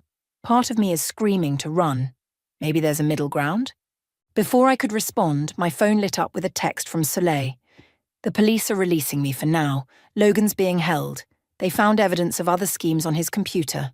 This goes deeper than anyone knew. Jesus, Luna muttered, reading the message. What are you going to do? Nothing. I put my phone away. The police can handle it now. I'm done playing family counselor. Are you, though? Luna raised an eyebrow. Because it seems to me like you're just getting started. She was right, of course. This wasn't over. The truth was out, but the aftermath was just beginning. My parents wanted reconciliation. Soleil needed support. Logan's schemes were unraveling. And somewhere in the middle of it all, I had to figure out what I wanted. My phone buzzed again, Mom this time. We're having dinner tomorrow night, just the family. Please come. I showed Luna the message. Going. I don't know. I signaled for the check. But I do know one thing. What's that? Whatever happens next, it's going to be on my terms, not theirs. The truth might set you free, but it also opens doors you never expected to walk through. The question was, which doors would I choose? The family home looked exactly the same. Pristine lawn, gleaming windows, perfect roses climbing the trellis. I sat in my car for 10 minutes before finding the courage to walk up the familiar path. Soleil opened the door before I could knock. You came. I'm not staying long. I stepped past her into the foyer, the scent of Mom's signature lasagna filling the air. I have an early meeting tomorrow. Mara! Mom emerged from the kitchen, wiping her hands on her apron. She moved to hug me but stopped short when I stiffened. We're so glad you're here. Dad appeared from his study, looking older than I remembered. The detective called today. They found evidence of Logan's schemes going back 5 years. Can we not talk about that? Soleil wrapped her arms around herself. Just for tonight? Actually, we need to. I placed my bag on the entry table. Because I got some interesting calls today. Everyone turned to look at me. 3 more people came forward, I continued, all claiming Logan scammed them before he met you, Soleil. And they all mentioned something interesting, a partner who helped him, a woman. Soleil's face went white. Mara. Don't. I held up my hand. Just tell me the truth. Were you working with him before the investment scheme? Before what you did to me? Soleil? Mom's voice shook. What is she talking about? My sister sank onto the stairs, tears streaming down her face. I met Logan 4 years ago. He showed me how easy it was to manipulate people, to take their money. The investment scheme wasn't our first con, it was just our biggest. And destroying my life? I asked quietly. Was that part of the con too? No, she looked up desperately. That was all me. My jealousy, my weakness. Logan didn't even know about it until after. Dad leaned heavily against the wall. How much money are we talking about? With all the schemes combined? Soleil wiped her eyes. Almost 4 million. Mum stumbled, catching herself on the banister. Oh my God. I'm telling the police everything, Soleil said quickly. About all of it. That's why I needed your help, Mara. Not just for the recent scheme, but for all of it. I can't live with the lies anymore. I sat down on the bottom step, keeping distance between us. Why now? Why not come clean years ago? Because I'm pregnant. She touched her stomach. And I don't want my child to have a mother who lives on lies, like I've been doing. Pregnant? Mom gasped. By Logan? Yes. Soleil's voice was barely audible. I have an appointment with Dr. Palmer tomorrow to discuss options. The silence that followed was deafening. Dad disappeared into his study, returning moments later with a glass of scotch. Mom sank into an armchair, looking shell-shocked. I'll go with you, I found myself saying, to the appointment. Everyone stared at me. Why would you do that? Soleil asked. After everything? Because you're finally telling the truth. And because... I took a deep breath. Because I know what it's like to face life-changing decisions alone. Mom started crying softly. Dad set down his glass and cleared his throat. The police will want to know about the other victims, he said. It could mean more charges. I know. Soleil straightened her shoulders. I'm ready to face the consequences. All of them. What about the baby? Mom asked. That's Soleil's decision, I cut in before anyone could say more. Not a family vote. When did you become so strong? Soleil asked quietly. When you forced me to be. I stood up. I should go. Stay, Mom pleaded. Please, we haven't even eaten. Another time. I picked up my bag. I need to process all this. At the door, Soleil caught my arm. The appointment's at 10 tomorrow. You don't have to. I'll be there at 9:30. I met her eyes, my eyes, but filled with a pain I'd never seen before. And Soleil, no more lies, about anything. I promise. As I drove home, my phone lit up with texts from Stefan and Luna, asking how it went. I ignored them, too overwhelmed to respond. The truth about Soleil was worse than I'd imagined, but her willingness to face it, that was unexpected. My phone rang, Marcus calling with an update. Logan's talking, he said without preamble, trying to cut a deal. He's naming names, dates, everything. Good. I pulled into my driveway. Let him talk. You okay? I thought about tomorrow's appointment, about Soleil's confession, about the years of lies finally unraveling. No, I answered honestly, but I think I might be. Eventually. The truth was messy and painful, but it was also freeing. And maybe, just maybe, it was the first step towards something real. 2 weeks after Soleil's decision to keep the baby, we sat in Marcus's office, facing the district attorney. The room felt too small for the weight of the moment. Full cooperation, the DA said, reviewing the papers in front of her. Names, dates, bank records, in exchange for a reduced sentence. How reduced? I asked, while Soleil gripped the arms of her chair. Given the extent of cooperation and her current condition, the DA glanced at Soleil's stomach. 2 years, mostly probation, some community service, and full restitution to all victims. And Logan? Soleil's voice trembled. Looking at 15 to 20. His previous schemes make a plea deal unlikely. Marcus leaned forward. When do you need an answer? Today. The DA stood up. The press conference is scheduled for tomorrow morning. Either Soleil appears with me to announce her cooperation, or we proceed with full charges. After she left, Soleil turned to me. What should I do? You know what you need to do. I handed her a pen. Sign the papers. Mom and Dad will be there tomorrow, at the press conference. She took the pen but didn't sign. Everyone will know everything. They already know. I stood up, pacing the office. The only difference is whether you face it on your terms or theirs. Marcus cleared his throat. The DA's offer is more than fair, considering the amount of money involved. Soleil signed the papers with shaking hands. As Marcus gathered them, she grabbed my arm. Will you be there tomorrow? Yes. I helped her up. But not for you. For me. It's time everyone heard the whole story. The next morning, the courthouse steps were crowded with reporters and familiar faces. Our parents stood to one side, Mom clutching Dad's arm. Luna and Stefan positioned themselves near the podium, offering silent support. The DA spoke first, outlining the case against Logan and announcing Soleil's cooperation. Then she stepped aside, making way for Soleil. My sister approached the podium wearing a simple black dress that couldn't hide her slight baby bump. Her hands shook as she unfolded her prepared statement. 4 years ago, I made a choice that started me down a path of deception. She looked up, meeting my eyes in the crowd. But my crimes didn't begin with the investment schemes. They began with betraying my twin sister. The reporters leaned forward, cameras clicking rapidly. I destroyed my sister's reputation with calculated lies.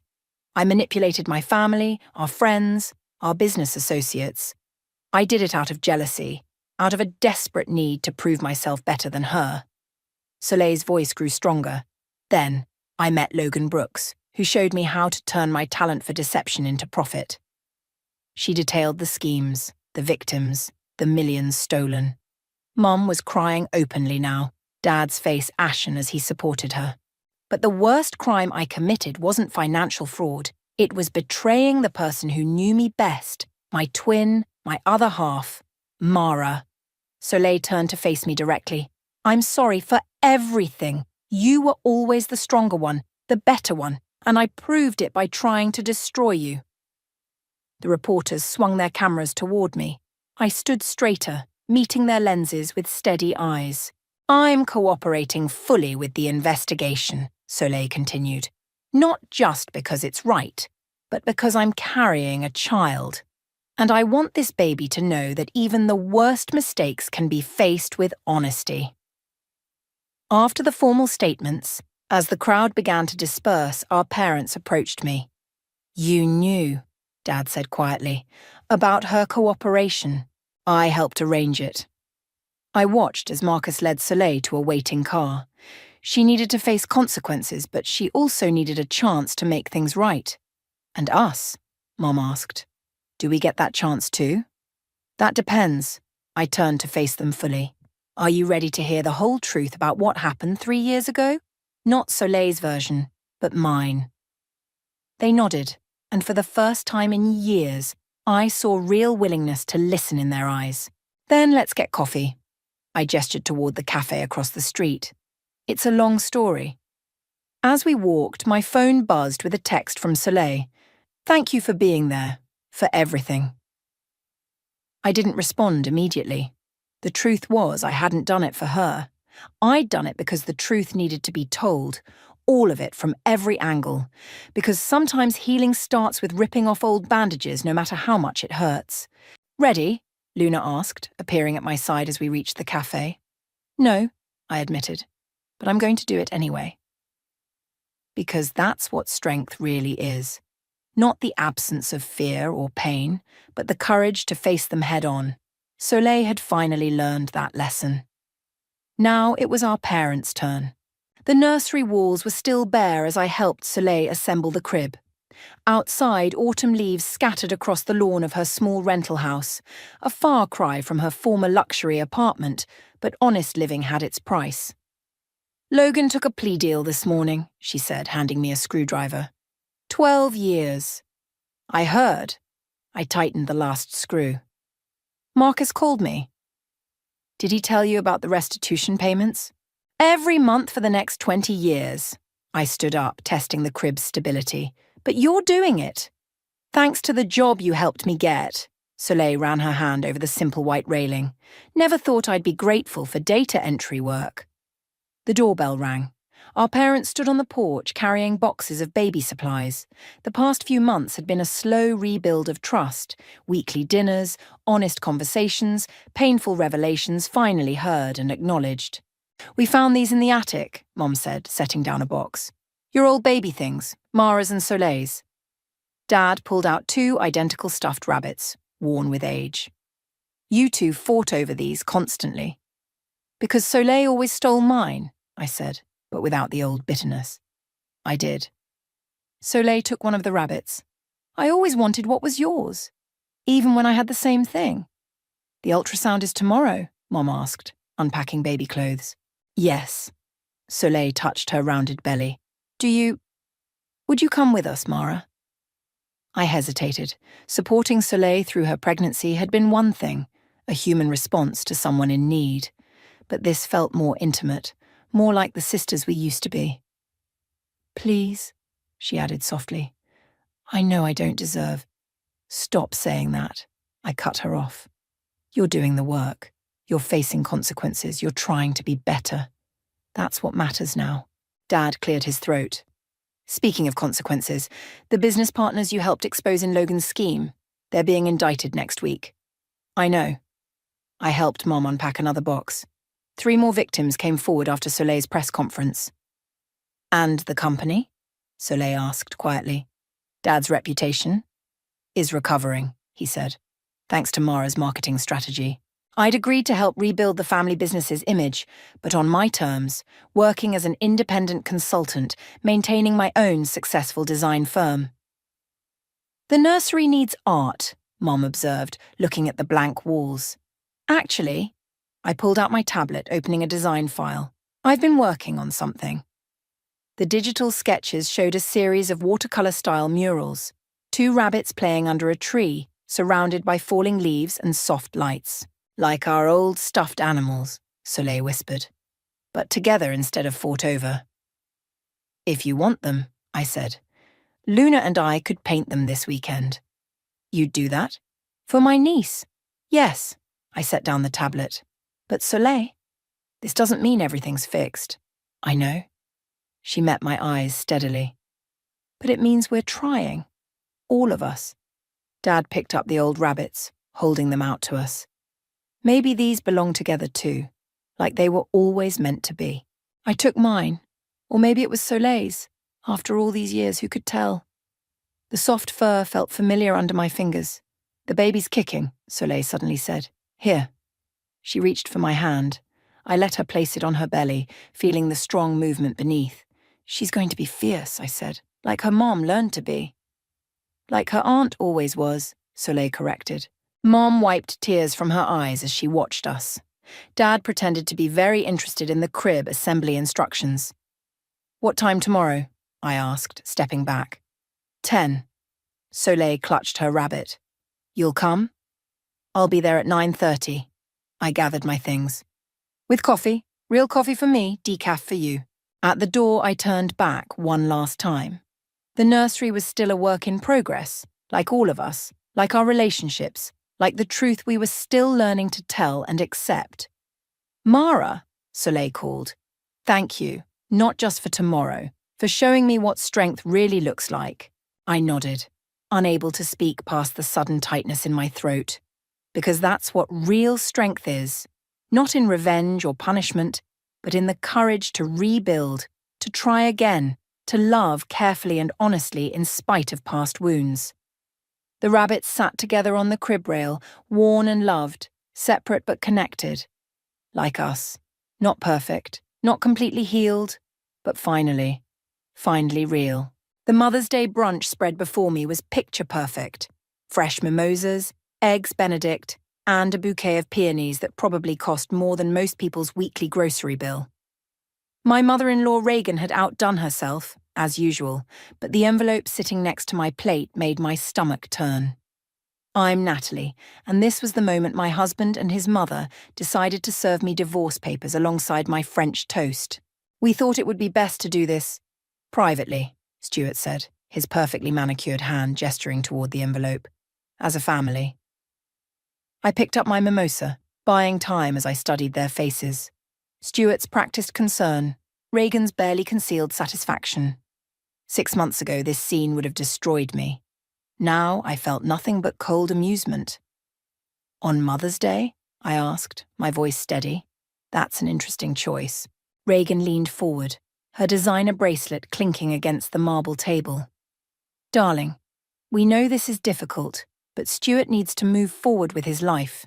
You understand, don't you? I understood perfectly. I understood the late-night phone calls Stuart thought I didn't know about. I understood the offshore accounts they believed were untraceable. I understood exactly how long they'd been planning this. Of course, I smiled, reaching for the envelope. I appreciate your thoughtfulness. Stuart shifted uncomfortably. The terms are very generous, Natalie. The house in the Hamptons, a substantial settlement. The house you mortgaged last month? I interrupted, watching his face pale slightly. Or did you mean the one that's currently under investigation for tax fraud? The mimosa glass in Reagan's hand froze halfway to her mouth. I'm sorry, what did you just say? I pulled out my phone, sending a quick text to Viviana. It's happening. Start phase 2. Then I looked up at their increasingly worried faces. You know what's funny about Mother's Day? I mused, carefully unfolding the divorce papers. It makes you think about family, legacy, the future. I paused, letting my words sink in. Like that trust fund you set up for Stuart when he was born, Reagan. The one you've been using as collateral for those risky investments. Stuart's hand shot out, grabbing my wrist. What are you talking about? I gently removed his hand, remembering all the times I'd flinched from his touch before. Not anymore. You really should have paid more attention to those documents I was filing for you all these years. Being the dutiful wife had its advantages. You had no right, Reagan started, her voice shrill. I had every right, I cut her off.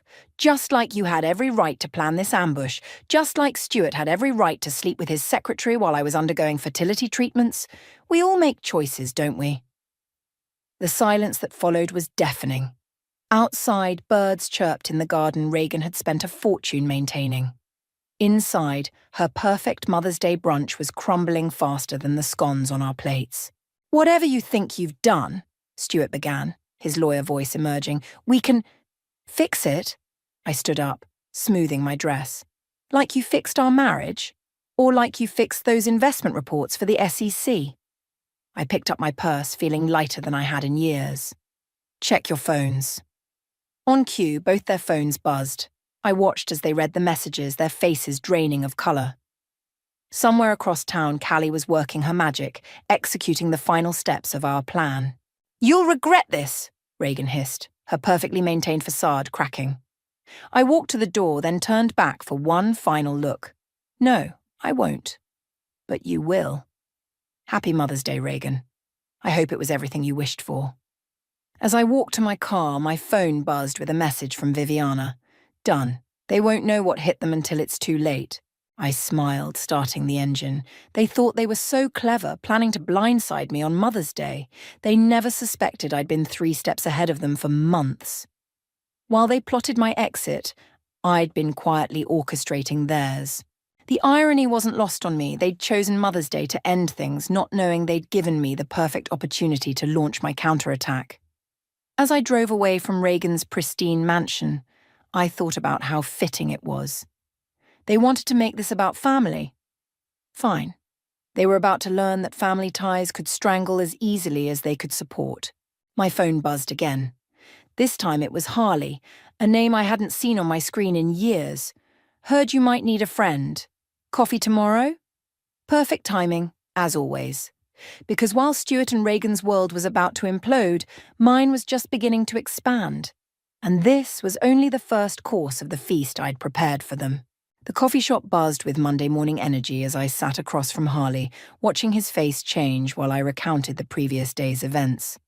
His beard was new, but his eyes still held that same warmth I remembered from college. So let me get this straight, he said, leaning forward. They tried to ambush you with divorce papers on Mother's Day, not knowing you'd already dismantled their financial empire.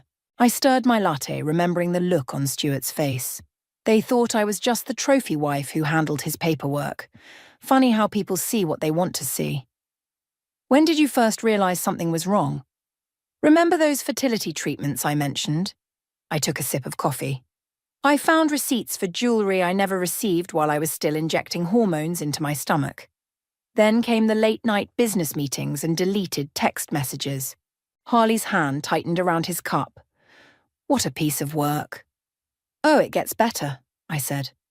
Last Christmas, Reagan gave me this condescending speech about how some women just aren't meant to be mothers. 2 days later, I overheard her on the phone with Stuart's lawyer, planning the divorce strategy.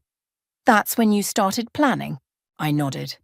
I called Viviana that night. She connected me with Callie, who knows more about digital forensics than any lawyer I've met.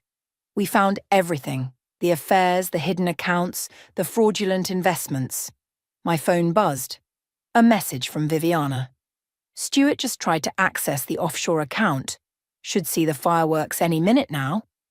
Right on cue, my phone started ringing, Stuart's number flashing on the screen. I showed it to Harley before declining the call. Aren't you going to answer it? No need. He's discovering that his emergency funds aren't quite where he left them. I smiled. Amazing what you can do with the right passwords and a power of attorney. Natalie? Harley hesitated. I'm all for justice, but are you sure about this? It sounds like you're walking a fine line. Everything I did was legal, I assured him. Stuart gave me access to everything while he was busy with his distractions. I just moved things around a bit. invested in some high-risk ventures he'd approved months ago, changed some passwords he really should have updated. My phone buzzed again. Reagan this time. I sent it to voicemail. Besides, I continued, they're the ones who committed fraud. I just made sure there's a paper trail leading right to them. Harley whistled low. Remind me never to get on your bad side. You know what the worst part was? I said, surprising myself with the emotion in my voice. Last month, when I was setting everything in motion, Stuart actually bought me flowers. Said he was sorry for being distant. Promised we'd try again for a baby soon. He looked me right in the eyes and lied, knowing he was planning to serve me divorce papers. Jesus, Harley muttered. My phone lit up with a text from Callie. The bank just froze their accounts. Fraud investigation officially launched. That's my cue, I said, standing up. I should head to the lawyer's office. Things are about to get interesting. Harley stood too, hesitating before speaking. Listen, I know this is terrible timing, but would you want to have dinner sometime? Just as friends, he added quickly. Sounds like you could use one right now. I looked at him, really looked at him. Harley had always been the decent one, the one who'd tell you the truth even when it hurt. The opposite of everything Stuart had turned out to be. I'd like that, I said. But fair warning, I'm about to become the talk of the town. Stuart's not going to go down quietly. I can handle some drama, he smiled. Besides, sounds like you've got all the power in this situation. Another call from Stuart lit up my phone. This time I answered. Where is it? He demanded, panic clear in his voice. What did you do with the money? I invested it, I said calmly, watching Harley's eyes widen, just like you always wanted me to. Oh, and Stuart, you might want to call your mother. The bank's looking for both of you. I hung up, feeling Harley's gaze on me. Still want to have that dinner? I asked. He grinned.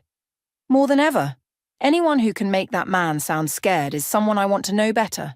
As we walked out of the coffee shop, my phone buzzed with a message from Viviana. Reagan's at the bank having a meltdown. Want to grab lunch and watch the show? I texted back quickly. Save me a seat. This is just the beginning. Looking up, I caught Harley watching me with a mixture of admiration and concern. You're enjoying this, aren't you? Maybe a little, I admitted. But they started this war. I'm just making sure I finish it. Viviana's downtown loft had become our unofficial war room. She sat cross-legged on her leather couch, laptop balanced on her knees, while Callie paced behind her, rattling off updates. The SEC is definitely interested now, Callie said, her fingers flying over her phone. Those creative investment reports Stuart filed last quarter, they're finding all sorts of irregularities. Show her the email, Viviana urged, turning her laptop toward me. I leaned forward, reading the panicked message from Lucia, Stuart's business partner. What the hell is going on? The auditors are everywhere. Stuart isn't answering his phone. Please tell me we're not in trouble. Poor Lucia, I mused. She actually thought Stuart was honest with her. Speaking of honest, Callie stopped pacing. Your mother-in-law tried to access her private account in the Caymans this morning, the one she thought nobody knew about. And? Let's just say the balance isn't quite what she remembered, Callie smirked. Amazing how quickly money can disappear when it's invested in non-existent companies. My phone buzzed. Another message from Stuart. We need to talk, please. I can explain everything. He's been calling all morning, I told them, declining the call. Reagan too. They're getting desperate. Viviana closed her laptop. Are you ready for phase 3? Once we release those emails to the board, do it, I nodded. They deserve to know what kind of man they made CEO. Callie's phone chimed. Her eyes widened. Oh, this is good. Stuart just tried to book a flight to Buenos Aires. First class. One way. Running already? Viviana laughed. That was faster than we expected. He won't get far, I said. The FBI flag on his passport should be active by now. The doorbell rang, making us all jump. Viviana checked her security camera and grinned. Look who finally got our location.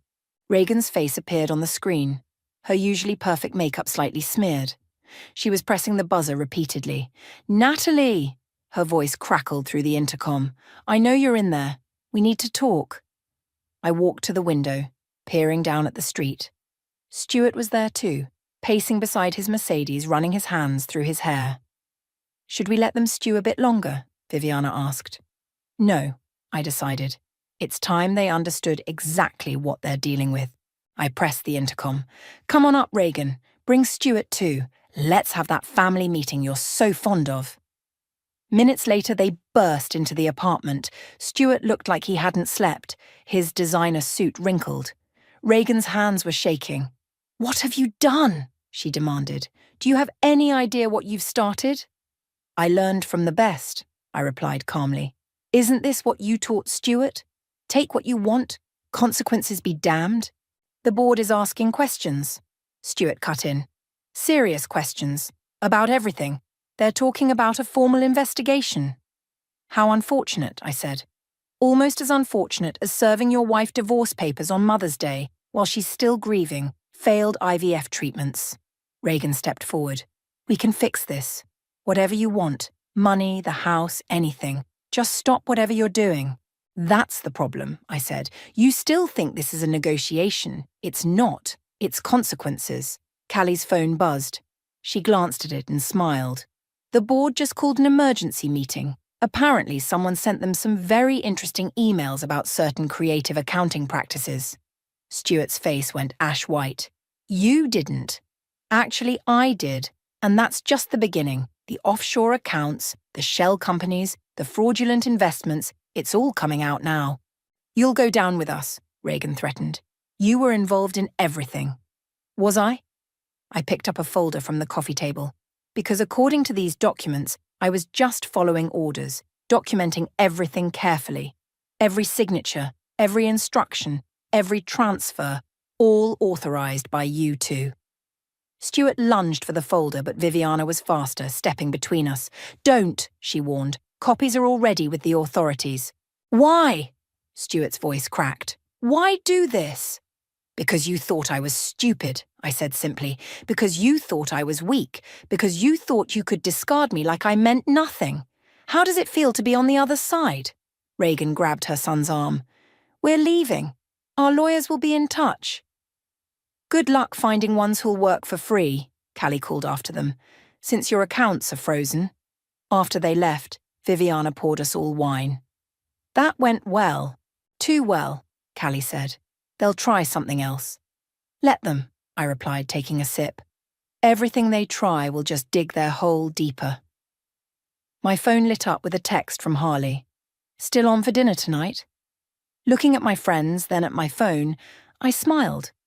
For the first time in years, I felt truly powerful. "Ladies, I believe I have a date to prepare for." The restaurant Harley chose was nothing like the pretentious places Stuart preferred. String lights twinkled above the outdoor patio, and the smell of authentic Italian food wafted through the air. I was halfway through explaining the financial web I'd woven when Callie's urgent text arrived. "Turn on the news. Now." I pulled out my phone and Harley moved his chair closer to watch. The local news was running a breaking story about Stuart's company, complete with footage of FBI agents walking through the corporate headquarters. "Sources say the investigation involves allegations of widespread fraud," the reporter announced. "CEO Stuart Bailey and several board members are being questioned." "Holy shit," Harley whispered. "That's happening right now?" Before I could answer, my phone exploded with notifications. Lucia was calling. I put it on speaker. "Natalie." Her voice was shaking. "They're saying Stuart used company funds for personal investments. Tell me you didn't know about this." "Lucia, remember when you asked me to review those investment reports last year? The ones Stuart said were routine?" "Oh, God," she breathed. "The signatures, the transfers. It was all him." "Check your email," I said. "I sent you everything you'll need to protect yourself. Show it to the investigators." After hanging up, I looked at Harley. "Still want to have dinner with the woman who just helped take down a Fortune 500 CEO? He reached across the table and squeezed my hand. More than ever. But maybe we should order some wine first. The waiter had just brought our bottles when Viviana called. "Reagan just tried to access her safety deposit box," she reported. "The one with all the jewelry." "Let me guess. Empty. Better. The bank manager called the police when she started screaming about theft." Turns out some of those pieces were purchased with embezzled funds. I couldn't help but smile. How's that karma tasting, Reagan? There's more, Viviana continued. Stuart's secretary finally talked. She told the board everything about their affair, including the trips they took using company money. Harley whistled low. You really thought of everything, didn't you? I had 8 months to plan while they thought I was just their obedient little puppet, I said, taking a sip of wine. Amazing what you can accomplish when people underestimate you. My phone buzzed again. A news alert. Stuart's face filled the screen as he was led out of his office building, his perfect suit wrinkled, his hands behind his back. I should feel bad about this, I mused, watching the footage. But all I can think about is how he looked at me across that Mother's Day brunch table, so smug, so sure of himself. You're not responsible for his choices, Harley said firmly. He did this to himself. Another text from Callie. Reagan's being detained for questioning. Something about tax evasion and hidden assets. Want me to send you the security footage from the bank? Save it for later, I texted back. I'm actually having a nice evening for once. Looking up, I caught Harley studying me. What? You're different from college, he said, stronger. But you haven't lost your heart. That's rare. Before I could respond, a familiar voice cut through the restaurant's ambient noise. You vindictive bitch! Reagan stood at the patio entrance, mascara streaking down her face. Several diners turned to stare. Is this what you wanted? She shouted. To destroy everything we built? I set down my wineglass carefully. You mean everything you stole? Everything you lied about? Please, Reagan, tell me more about what you built. My son is facing criminal charges because of you. Your son is facing criminal charges because he committed crimes, I corrected. I just made sure people noticed. Harley stood up, positioning himself between us. Ma'am, I think you should leave. Stay out of this, Reagan snapped. This is family business. No, I said, standing too. This stopped being family business when you and Stuart decided to ambush me on Mother's Day. Now it's justice. The restaurant manager appeared, security guard in tow. Is there a problem here? No problem, I smiled. Mrs. Bailey was just leaving. I believe the police are waiting to continue their conversation with her. Reagan's face contorted, but the security guard's presence convinced her to back down. As she was escorted out, she turned back one last time. This isn't over, she threatened. Actually, it is, I called after her. Check your phone. The trust fund documents just went public. Turning back to Harley, I found him trying not to laugh. I'm so sorry about this. Are you kidding? This is the best first date I've ever had. He raised his wineglass. To karma. I clinked my glass against his, watching Reagan's retreat through the window. To karma. And to new beginnings. My phone lit up with another news alert, but this time I ignored it. Stuart and Reagan's world was imploding exactly as planned, but right now I had better things to focus on. The morning headlines screamed across every news channel, CEO arrested in massive fraud scheme. I sat in my lawyer's office watching Stuart's perp walk replay on loop while his attorney squirmed in his expensive chair. My client is willing to be generous, the attorney said, sliding a document across the desk. In exchange for your cooperation with his defense. I picked up the paper, making a show of reading it slowly. $5 million to say I acted alone? That's what Stuart thinks I'm worth now? 10 million, the attorney corrected. Plus the house in the Hamptons. My lawyer, Diana, barely contained her smirk. I think what my client means is, go to hell. My phone buzzed. Lucia was calling again. I excused myself to take it. The board voted, she said without preamble. Stuart's out. They're naming me interim CEO. Congratulations, I said. How's the damage control going? Better now that we've found all the hidden accounts. The SEC is being surprisingly understanding given our cooperation. She paused. Thank you, Natalie, for warning me before it all exploded. Back in the office, Stuart's attorney was getting desperate. Think about your future, Mrs. Bailey. This offer won't last forever. Neither did my marriage, I replied, sitting down. But unlike Stuart, I planned for that. Diana pulled out another folder. Now, about those offshore accounts my client discovered. The attorney's face paled. What offshore accounts? The ones Reagan set up in the Cayman Islands, I said sweetly. The ones she's been using to hide money from the IRS for, about 20 years now? My phone lit up with a text from Callie. Reagan just got picked up by the FBI. Want to watch the live stream? If you'll excuse me, Stuart's attorney gathered his papers hastily. I need to consult with my client. After he left, Diana turned to me. You really aren't going to take the deal. Why would I? I have everything I need. I showed her my phone, where another text from Harley had appeared. Dinner tonight. Promise no angry mothers-in-law this time. A commotion in the hallway drew our attention. Reagan's voice carried through the door. I demand to see her. She can't hide in there forever. Diana raised an eyebrow. Should I call security? No need, I said, opening the door. Come on in, Reagan. Let's talk about those jewelry pieces you reported stolen. Reagan stormed in, followed by her own harried-looking attorney. Her designer outfit was wrinkled, her hair unkempt. You think you're so clever, she spat, turning everyone against us, making us look like criminals. You made yourselves look like criminals, I corrected. I just showed people where to look. Stuart is in jail because of you. Stuart is in jail because he committed fraud. The fact that it happened right after you both tried to blindside me, that's just, what did you call it? Karma? Reagan's attorney stepped forward. Mrs. Bailey, we're prepared to offer... Save it, I cut him off. I'm not interested in deals. I'm interested in justice. Justice? Reagan laughed hysterically. You call this justice? Destroying our family? Family? I stood up, feeling years of anger finally surface. You want to talk about family? How about when you convinced Stuart to delay having children because it would hurt his image? Or when you told him to serve me divorce papers on Mother's Day because it would show strength? I was protecting my son. You were protecting your lifestyle, I corrected, and now you've lost both. My phone buzzed again. Viviana this time. Turn on the news. They found Reagan's secret vault. I held up my phone, showing Reagan the breaking news. Her face went ashen.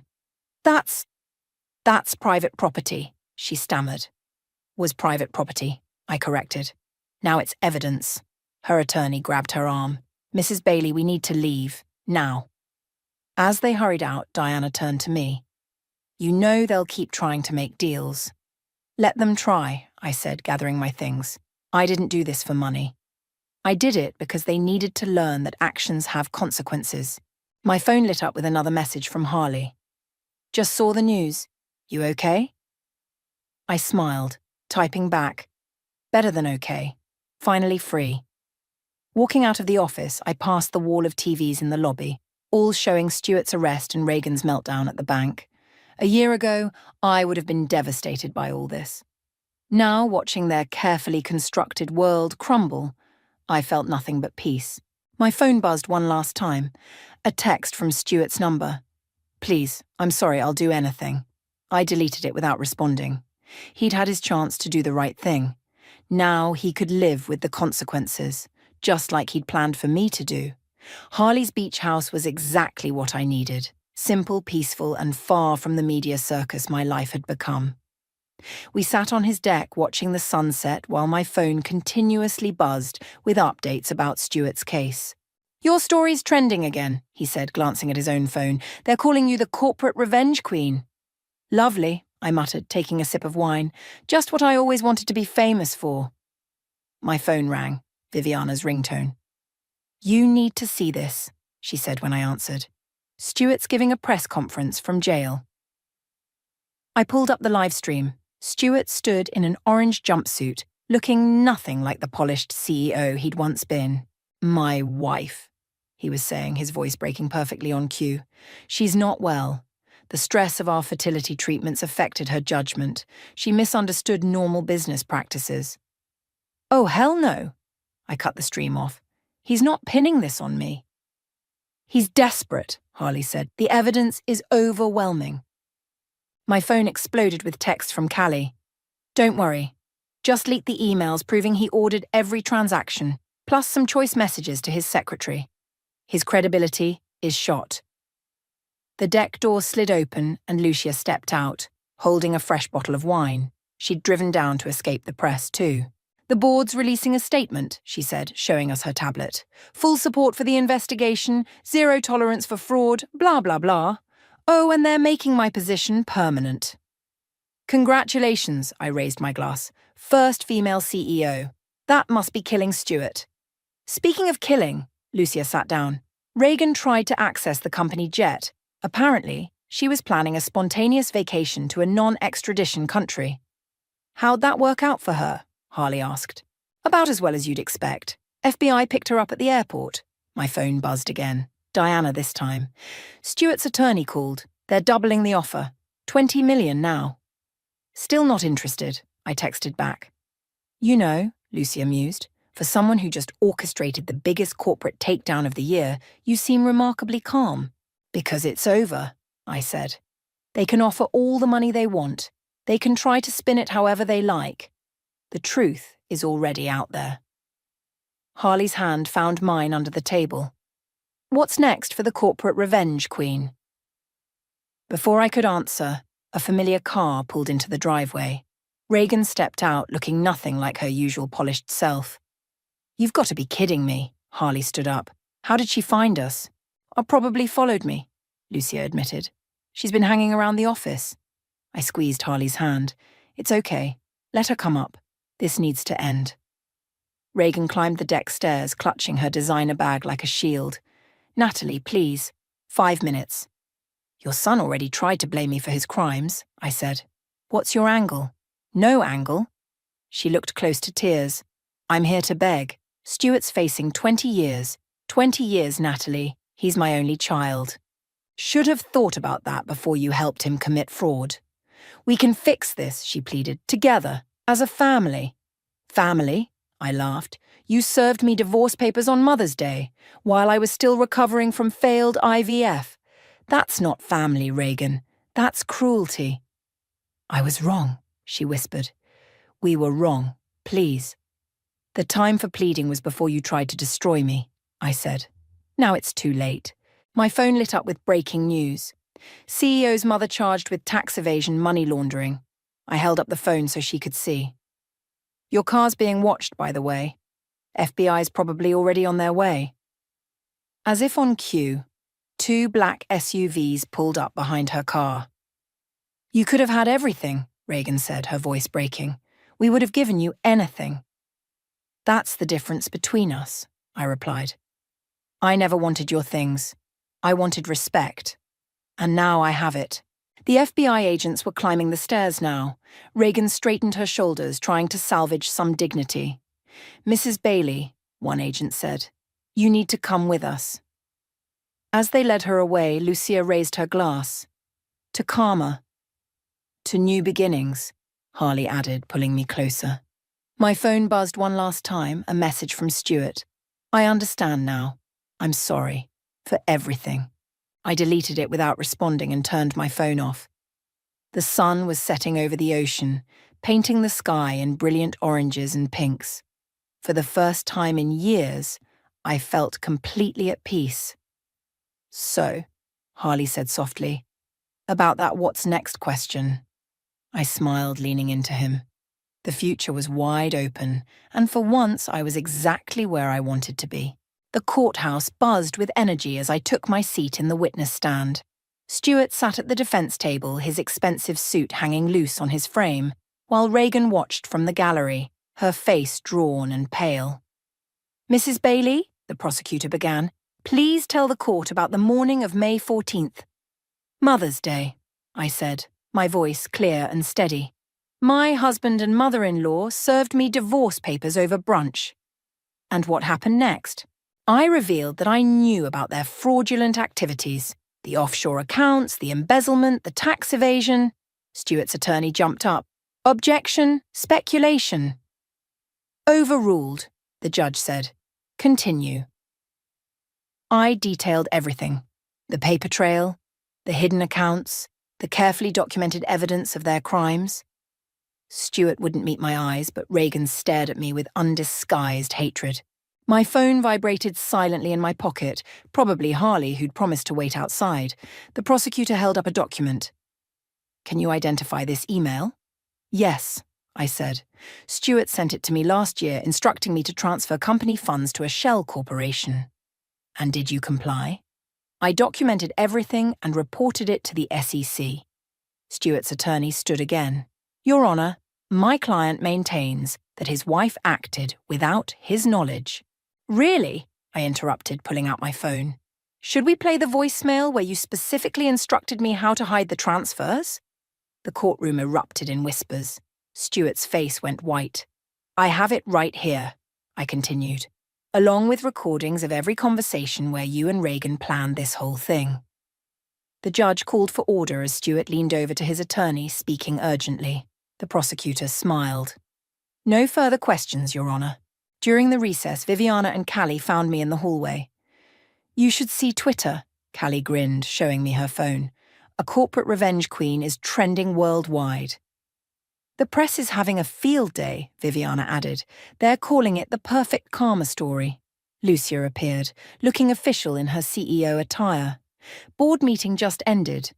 We're officially cutting all ties with Stuart and implementing new anti-fraud measures. Speaking of Stuart, Callie nodded toward the end of the hall. Incoming.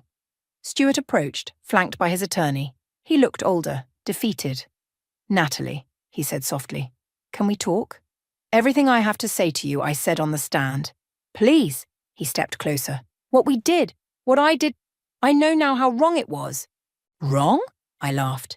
You tried to destroy me on Mother's Day, after everything we went through with the IVF treatments, after all the lies, the affairs, the manipulation.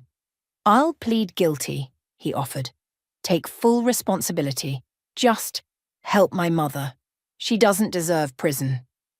Like I didn't deserve what you both did to me. I shook my head.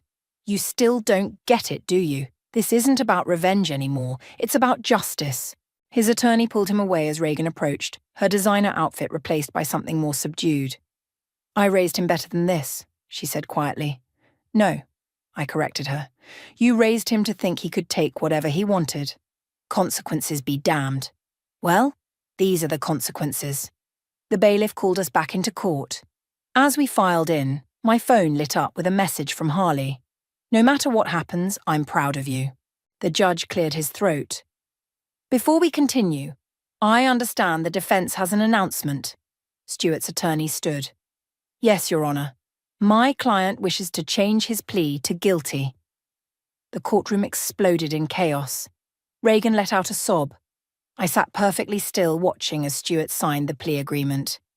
The defendant will be remanded into custody pending sentencing, the judge announced. As for Mrs. Bailey Sr., given the evidence presented, Reagan stood shaking as the judge ordered her immediate arrest. As the bailiffs approached her, she turned to me one last time.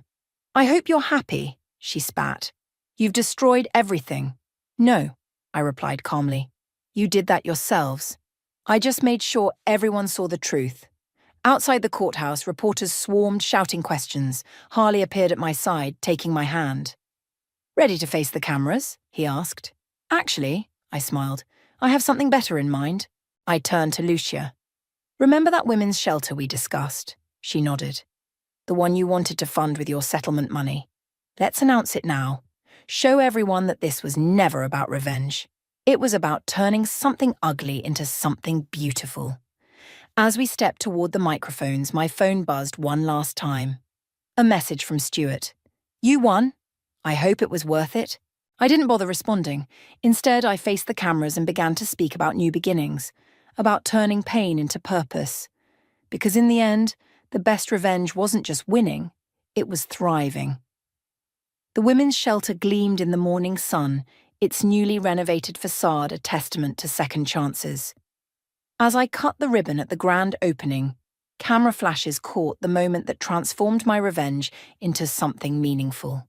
The Phoenix House, I announced to the gathered crowd, because everyone deserves a chance to rise from the ashes. Harley squeezed my hand as reporters shouted questions. Mrs. Bailey, any comment on your ex-husband's sentencing? Is it true your former mother-in-law is seeking a plea deal?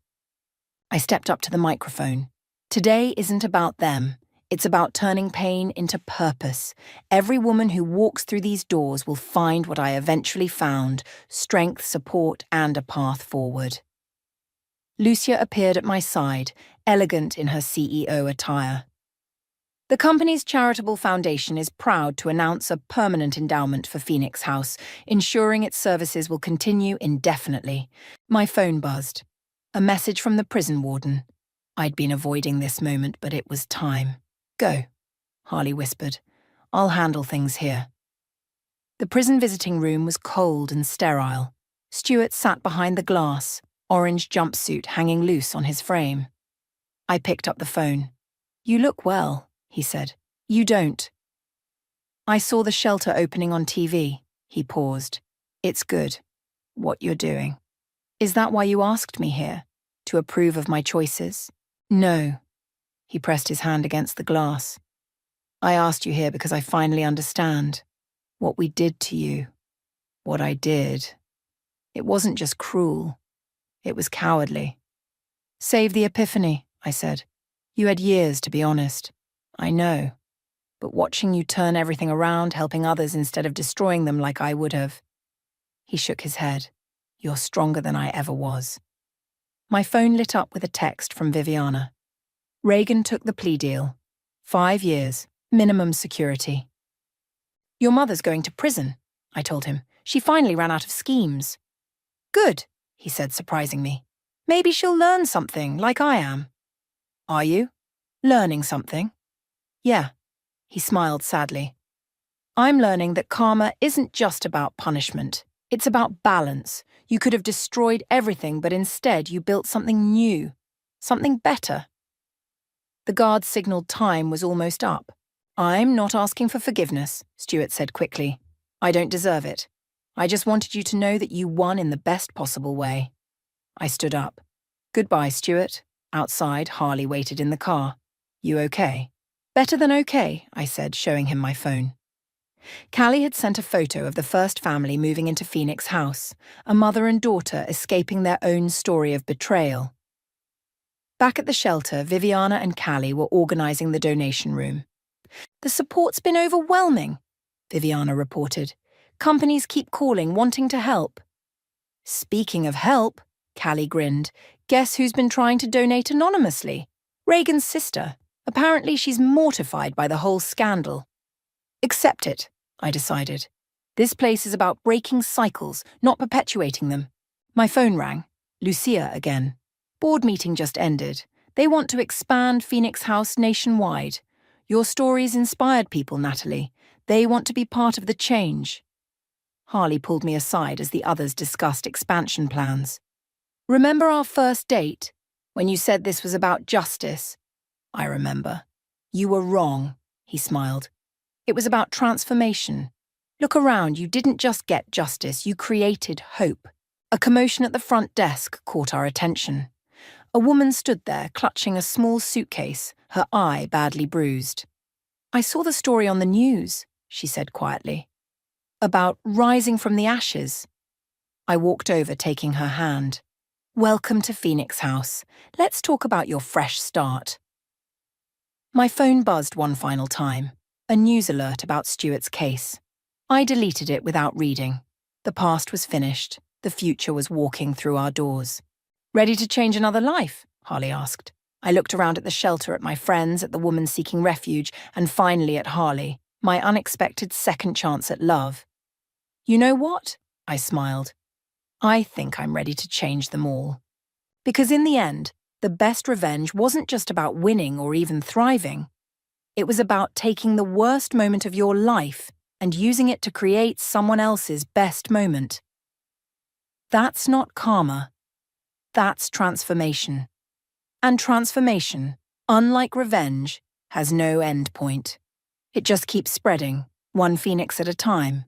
The email from my cousin Brinley sat unopened in my inbox for 3 hours while I stared at the subject line. I'm so sorry, they've gone too far this time. My name is Whitney, and at 32, I thought I'd finally escaped my family's gravitational pull.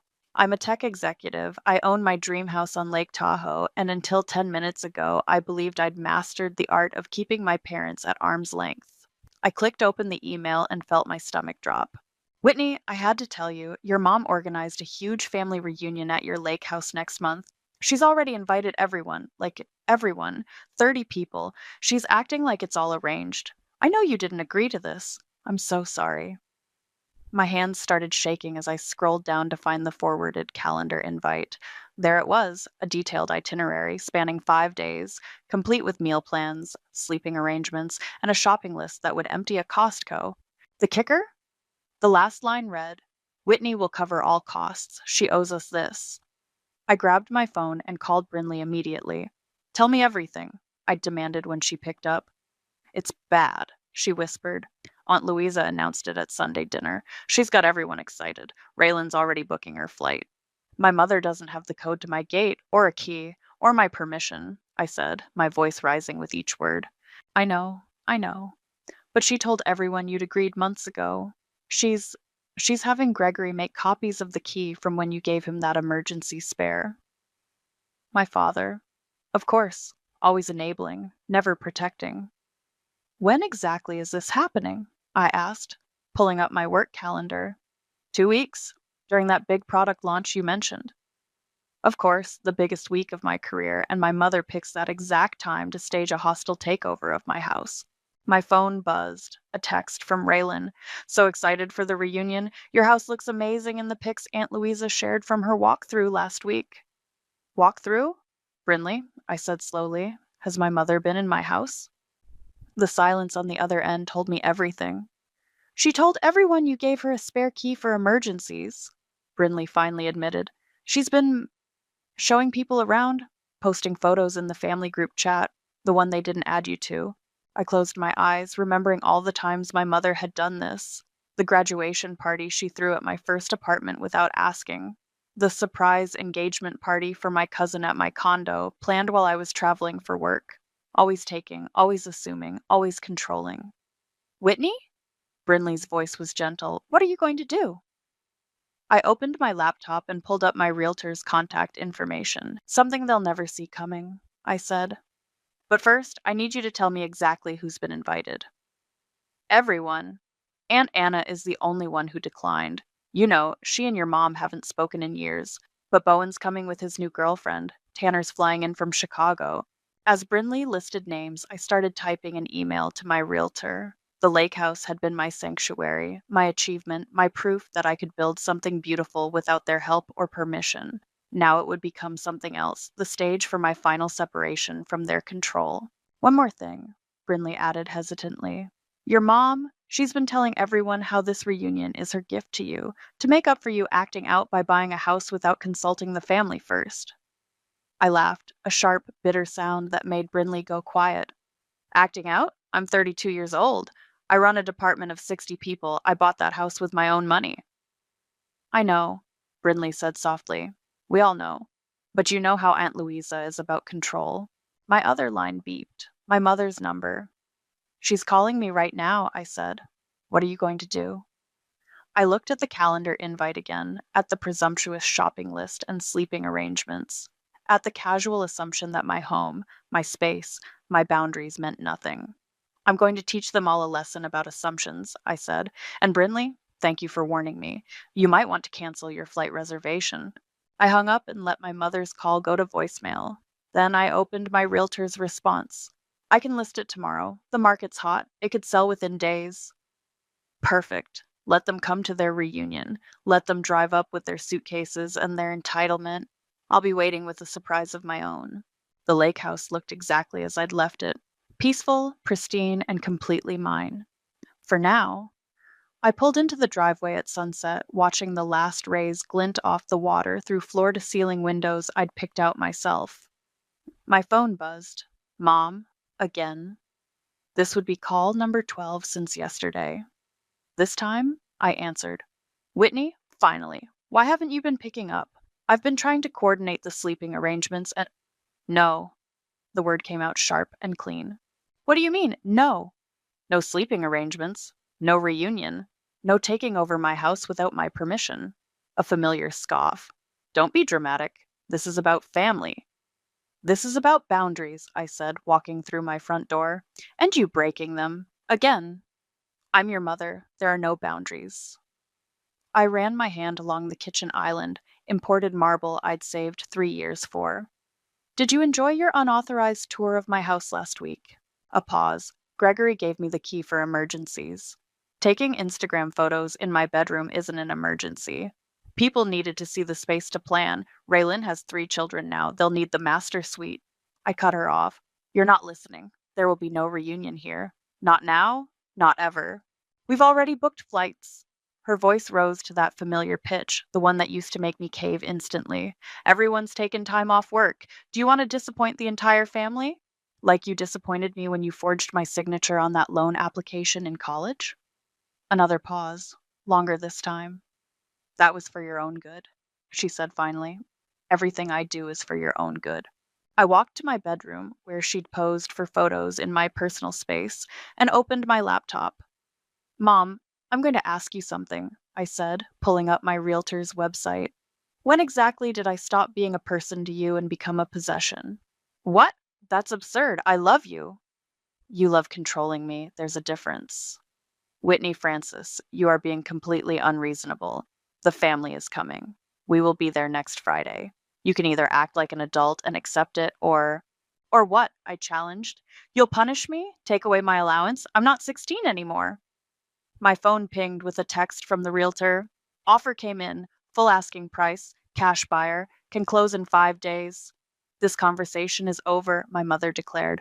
I'm very disappointed in your attitude. We'll discuss this when everyone arrives. No, I said, typing my response to the realtor. Accept the offer? We won't. I hung up and immediately called Brinley. How bad was it? She asked. Exactly as expected. She's still planning to come. They all are. What are you going to do?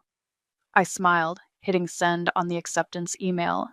I just sold the house. You what? Closed in 5 days, just in time for their grand arrival. Oh my God. Brinley's laugh was half horrified, half admiring. They're going to lose their minds. That's the plan. My phone lit up with a text from Raylan. Just booked our flights. The kids can't wait to spend a week at Aunt Whitney's fancy lake house. I forwarded it to Brinley. They really have no idea, she said. None, but they will. I walked onto my deck, soon to be someone else's deck, and watched the sun sink behind the mountains. Hey, quick question. You still have that video camera? The nice one? Yeah. Why? Bring it next Friday. We're going to want to document this.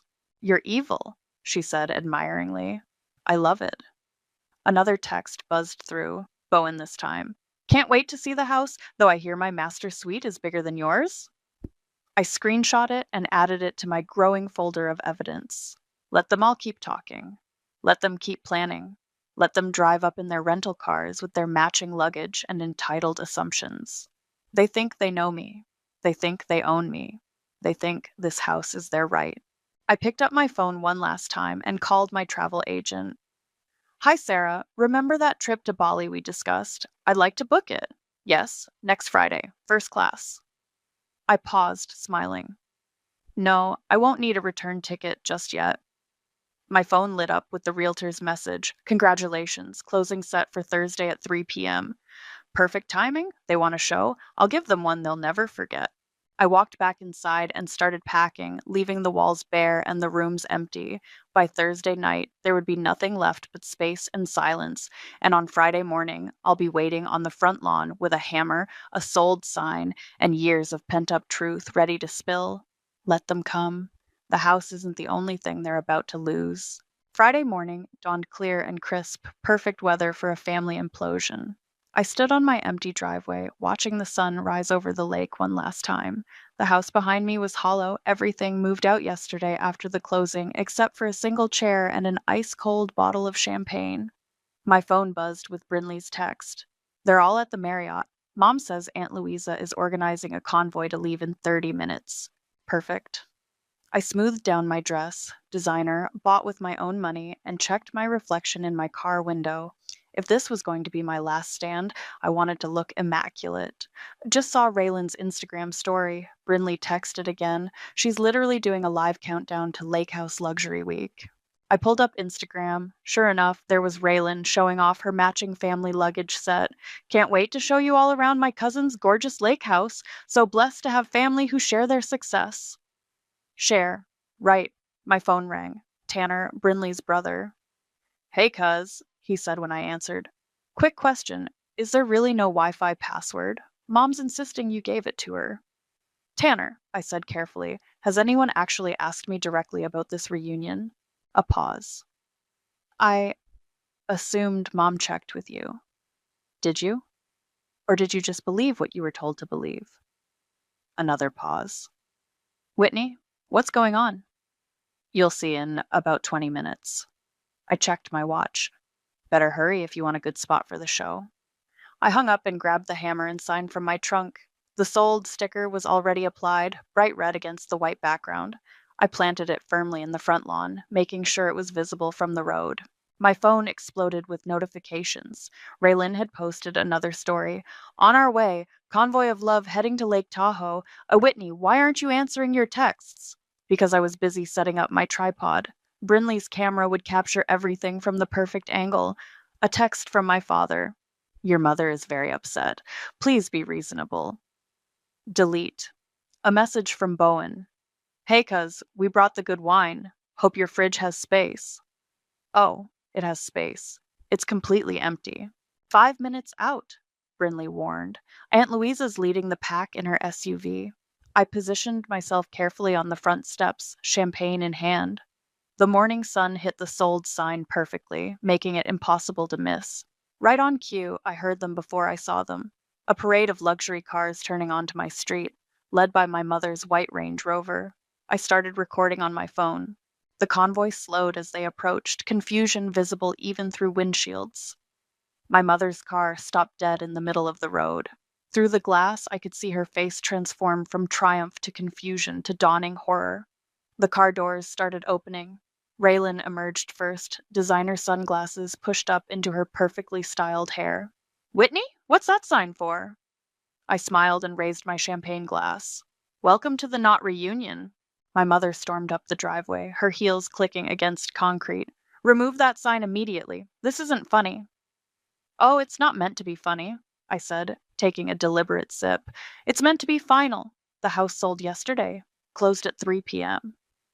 Silence fell over the growing crowd of relatives. I saw Tanner's jaw drop. Bowen nearly dropped his wine bottles. You can't sell this house, my mother hissed. This is family property. Actually, I said, pulling out my phone, let me read you something interesting. This is from your Instagram post last week. So proud of our family lake house. Can't wait to host everyone. I looked up. Funny, I don't remember you paying for it. I am your mother? You are a trespasser, I corrected. All of you, the new owners, take possession at noon. Raylan stepped forward, her face red. But my Instagram followers are expecting daily lake house content. I couldn't help but laugh. Maybe you should have asked before promising them someone else's property. My father finally spoke up. Princess, let's discuss this reasonably. The time for discussion was before you made copies of my key, before you invaded my space, before you decided, yet again, that what's mine is yours to take. More cars were pulling up, more shocked faces, more dropped jaws. Where are we supposed to go? Someone called out. I shrugged, finishing my champagne. The Marriott has a lovely lake view. I hear you're already checked in. This is absolutely unacceptable, my mother snapped, reaching for her phone. I'm calling our lawyer. About what? I asked sweetly. Your illegal entry into my house? The unauthorized photos? The copied keys? Please, call them. I have a whole folder of evidence I'd love to share. Movement caught my eye. Brinley, slipping through the crowd with her camera rolling. She gave me a subtle thumbs up. Perfect, because the real show was about to begin. Now, I said, standing up, who wants to hear some family secrets? You wouldn't dare, my mother said, but her voice trembled slightly. I pulled out my phone and held it up. Remember this group chat? The one you forgot to add me to? I have screenshots, lots of them. Like this gem from last week, you telling everyone how you've been maintaining my house for months. Raylan stepped forward, hands on her hips. Whitney, you're embarrassing yourself. And us. Oh, I'm just getting started. I turned to Bowen. Hey, cuz, remember that $40,000 you borrowed from me 3 years ago? The loan you swore you'd pay back? His face went white. That was, that was private. Was it? Because Mom knew about it. In fact, she told you not to pay me back. Said I owed the family for all their support. I pulled up the text messages. Want me to read them out loud? Now wait just a minute, my father started. No, you wait. I turned to face him. You want to explain why you made copies of my key? Or should we talk about the real estate photos Mom took without permission? The ones she used to plan out who gets which room in my house? The crowd of relatives shifted uncomfortably. I saw Tanner pull out his phone, probably checking the group chat history I was referencing. Everything I did was for this family, my mother declared, but her voice had lost its edge. No, I corrected. Everything you did was for control. Let's count the violations, shall we? Breaking and entering, unauthorized photography of private property, distribution of those photos without consent, attempted occupation of a private residence. Should I go on? You're being dramatic. Am I? I walked to my car and pulled out a folder. Here's the police report I filed yesterday. Here's the cease and desist letter from my lawyer. And here, I pulled out the final document with a flourish, is the deed of sale, signed and notarized. My mother lunged for the folder. I stepped back, watching her stumble. Don't worry, Mom. I made copies. Lots of copies.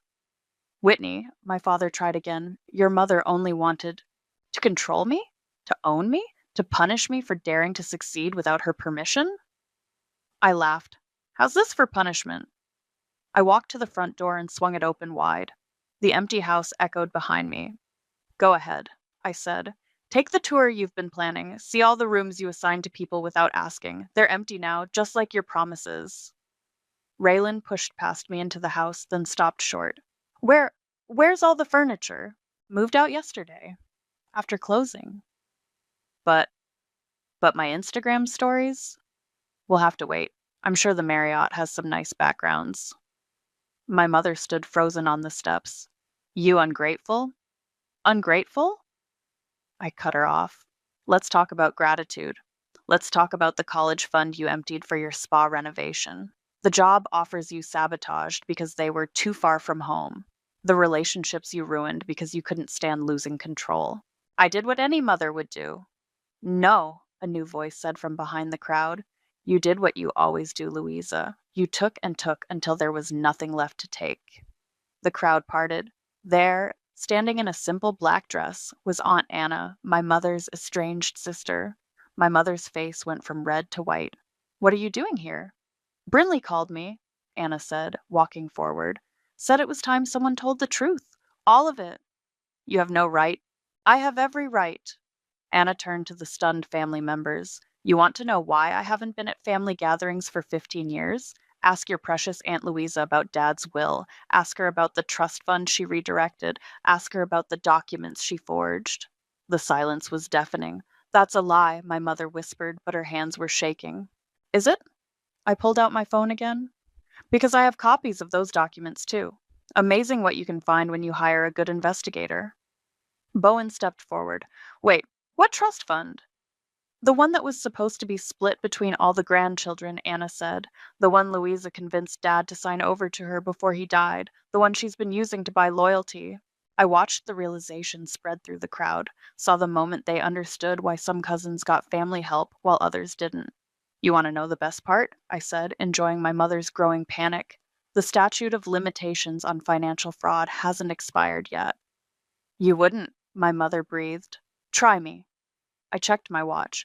The new owners will be here in an hour. I suggest you all leave before they arrive, unless you want to explain to them why you're trespassing. One by one, they started to drift back to their cars, all except Brinley, who was still filming, and Anna, who stood her ground. Oh, and Mom? I called out as she turned to leave. I'm going to Bali. Don't bother trying to find me. I won't be in the family group chat. The remaining family members huddled on my driveway like survivors of a shipwreck, shell-shocked and uncertain. My mother hadn't moved, her perfectly manicured hands gripping her designer purse so tightly her knuckles were white. Tell them, Louisa, Anna said quietly. Tell them about the trust fund. Or I will. There's nothing to tell, my mother snapped. but her voice wavered. Really? I pulled out my phone. Because I have the original will right here, dated 3 months before Grandpa died. Should I read it? I want to hear it, Tanner said suddenly. Others nodded. I cleared my throat. To my grandchildren, to be divided equally upon reaching the age of 25. Interesting how none of us ever saw this version, isn't it? The will was changed, my mother said quickly. Dad changed his mind. While heavily medicated in the hospital. Anna stepped forward. When he could barely sign his name, when only you had access to his room? The silence was devastating. How much? Bowen asked hoarsely. How much was in the trust? $2 million, Anna said, to be split between 8 grandchildren, but Louisa made sure the final will left everything to her, to manage for the family's benefit. I watched realization dawn on my cousins' faces. The selective generosity, the strings attached to every gift, the way some of us were favored while others struggled. That's why you helped with my down payment, Bowen said slowly. That wasn't your money to give. It was mine all along. I protected that money, my mother burst out. I kept it safe, used it wisely. Used it to control us, I corrected, to buy loyalty, to punish anyone who didn't fall in line. Like when you refused to help with my student loans, Tanner said, his voice hard, but paid for Raylan's entire wedding. Raylan's face went pale. That money, that was supposed to be all of ours?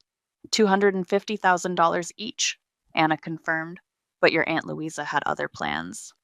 My father finally spoke up. Now wait just a minute. Louisa was only trying to... To what, Dad? I cut in. To steal from her own children? To commit fraud? To use our inheritance to keep us under her thumb? I made investments, my mother protested. I grew that money.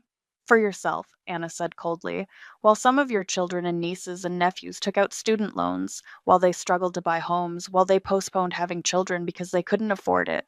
The weight of those words settled over the driveway. I saw Brinley touch her stomach unconsciously, thinking of her own delayed dreams. Want to know something interesting? I continued, pulling out another document. I had a forensic accountant go through everything. Want to guess how much that $2 million would be worth today if it had been properly invested and distributed? No one spoke. $7.4 million, I said quietly. Almost $1 million each. But instead, we got manipulation, control, conditional love based on how well we played by Mom's rules. You had no right to investigate, my mother started. I had every right, I shouted, finally letting my anger surface. Just like I had every right to buy this house without your permission, to succeed without your approval, to live my life without your constant manipulation. The statute of limitations, Anna reminded her. It's been 15 years since Dad died, still within the legal window for fraud charges. My mother's face crumpled. You wouldn't dare, not to your own mother. Watch me. I held up my phone. One call. That's all it takes. Unless... Unless what? She whispered. Unless you confess. To everything. Right now. To all of them. The silence stretched. I could see her calculating, weighing options, looking for an escape route. Tick-tock, Mom. The new owners will be here soon. And I have a flight to catch. She broke. Fine, she screamed. Yes, I changed the will. I took control of the money because none of you deserved it.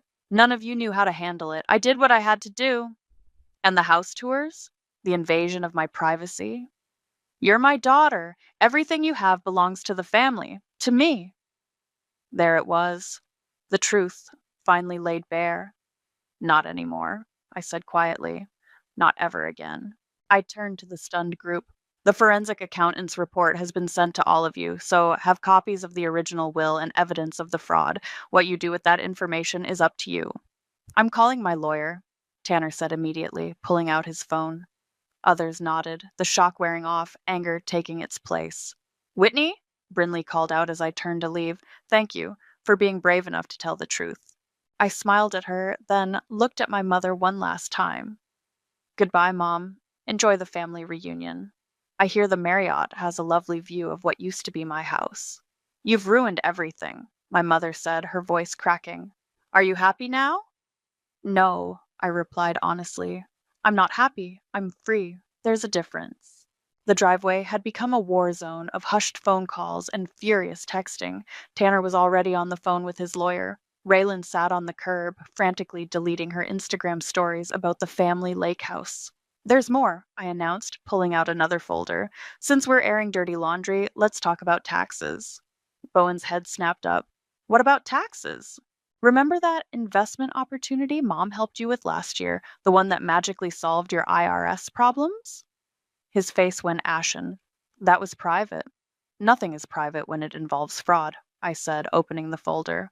Mom didn't invest anything. She forged documents to hide your income. That's why she's been paying your rent, right? To keep you quiet? Louisa, my father warned. What did you do? My mother's perfectly composed facade finally cracked. He needed help. The IRS was going to. Going to what? I interrupted. Make him pay his fair share? Instead, you committed tax fraud, added it to your growing list of felonies. You don't understand, Bowen protested weakly. I was about to lose everything. So you let her add your name to her web of lies? I shook my head. How's that working out for you now? Aunt Anna stepped forward. The trust fund money, that's what you used to cover his taxes, isn't it? My mother's silence was answer enough. Our money, Tanner said, hanging up his phone. You used our inheritance to cover up his tax fraud? I protected this family, my mother screamed. Everything I did was to protect this family. No, I said quietly. Everything you did was to protect your illusion of control. The perfect family, the successful children, the lakeside reunions, all of it built on lies and theft. My lawyer wants copies of everything, Tanner announced. He's filing for an emergency injunction to freeze the trust accounts. Already done, I said, earning surprised looks. As of this morning, every account associated with the trust is locked, courtesy of the forensic accountant and 3 different judges. My mother swayed slightly. You can't. I did, and that's not all. I turned to Bowen. The IRS has been notified. You might want to hire a good tax attorney. You vindictive little. He started, but Brinley cut him off. Careful, cousin. She has receipts for everything. Want them posted in the family group chat? The new owner's car appeared at the end of the street, right on schedule. Time's up, I announced. But before you go, one last thing. I pulled out my phone and played a recording. My mother's voice filled the air. Of course I forged the documents. Whitney's too stupid to manage her own money. They all are. That's why I had to take control. That's why I changed Dad's will. Someone had to protect the family legacy. The recording was from last week, a conversation with Raylan that Brinley had secretly captured. That's inadmissible, my mother said quickly. You can't record. California is a 2-party consent state. I agreed. Good thing this was recorded in Nevada. 1-party consent. Totally legal. The new owner's car pulled up. A young couple stepped out, looking confused at the crowd in their driveway.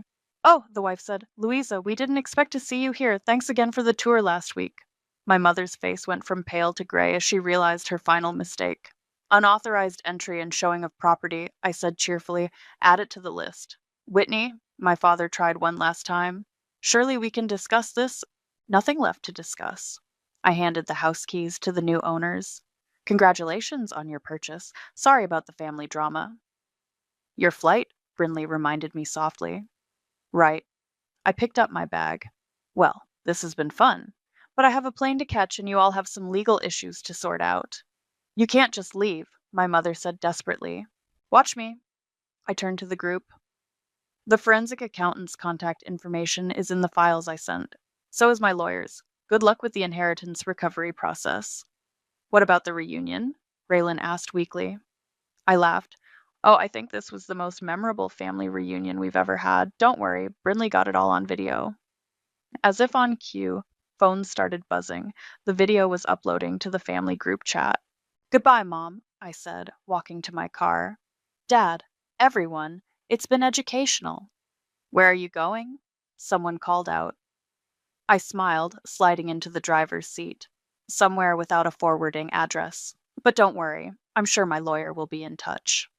The last thing I saw in my rearview mirror was my mother sinking to her knees on what used to be my driveway, her perfect world crumbling around her.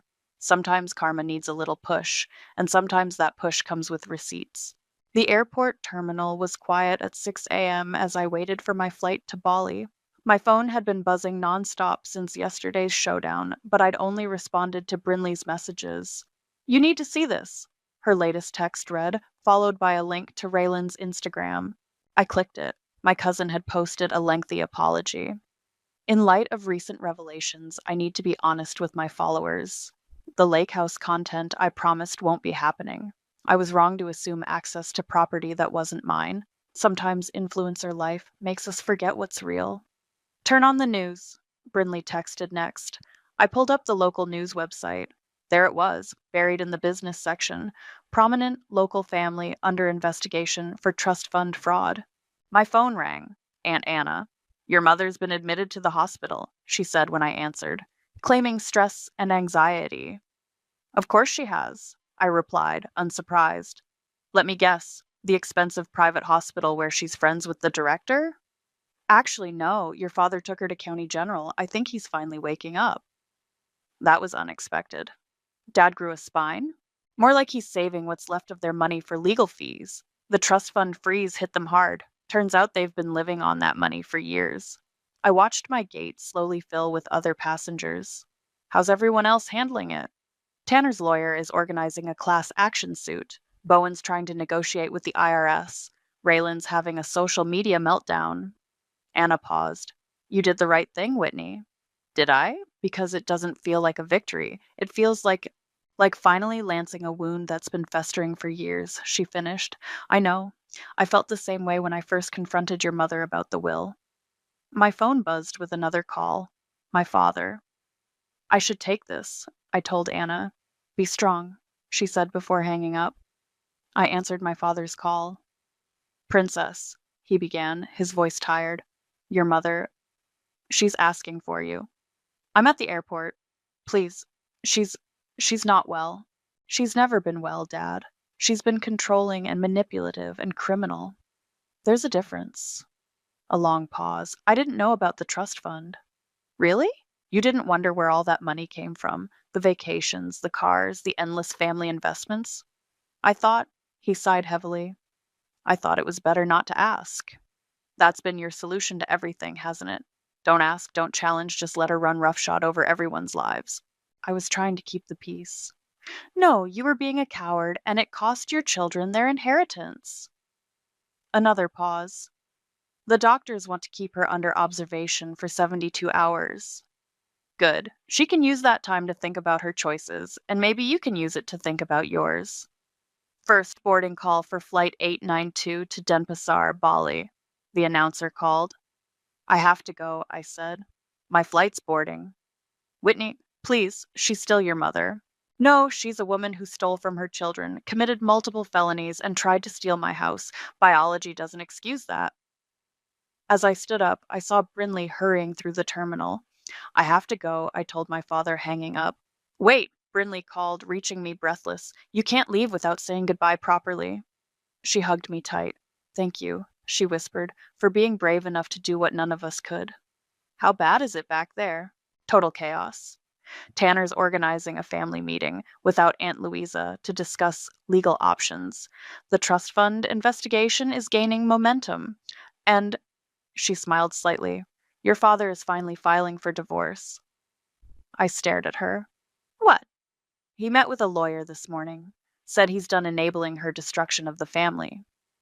Final boarding call for Flight 892. Brinley hugged me again. Go, find your peace. We'll handle things here. Keep me posted? Of course. She stepped back, then remembered something. Oh, the video from yesterday? It's been shared with the forensic accountant. He says it's very helpful evidence. I picked up my carry-on. Tell them I'm sorry it had to end this way. Are you? Sorry, I mean? I thought about it. No. I'm sorry it took me this long to stand up to her, but I'm not sorry for finally telling the truth. Good. Brinley smiled. Because the truth is just getting started. As I walked toward my gate, my phone buzzed one last time, a message from my mother's number, but the words were clearly typed by someone else.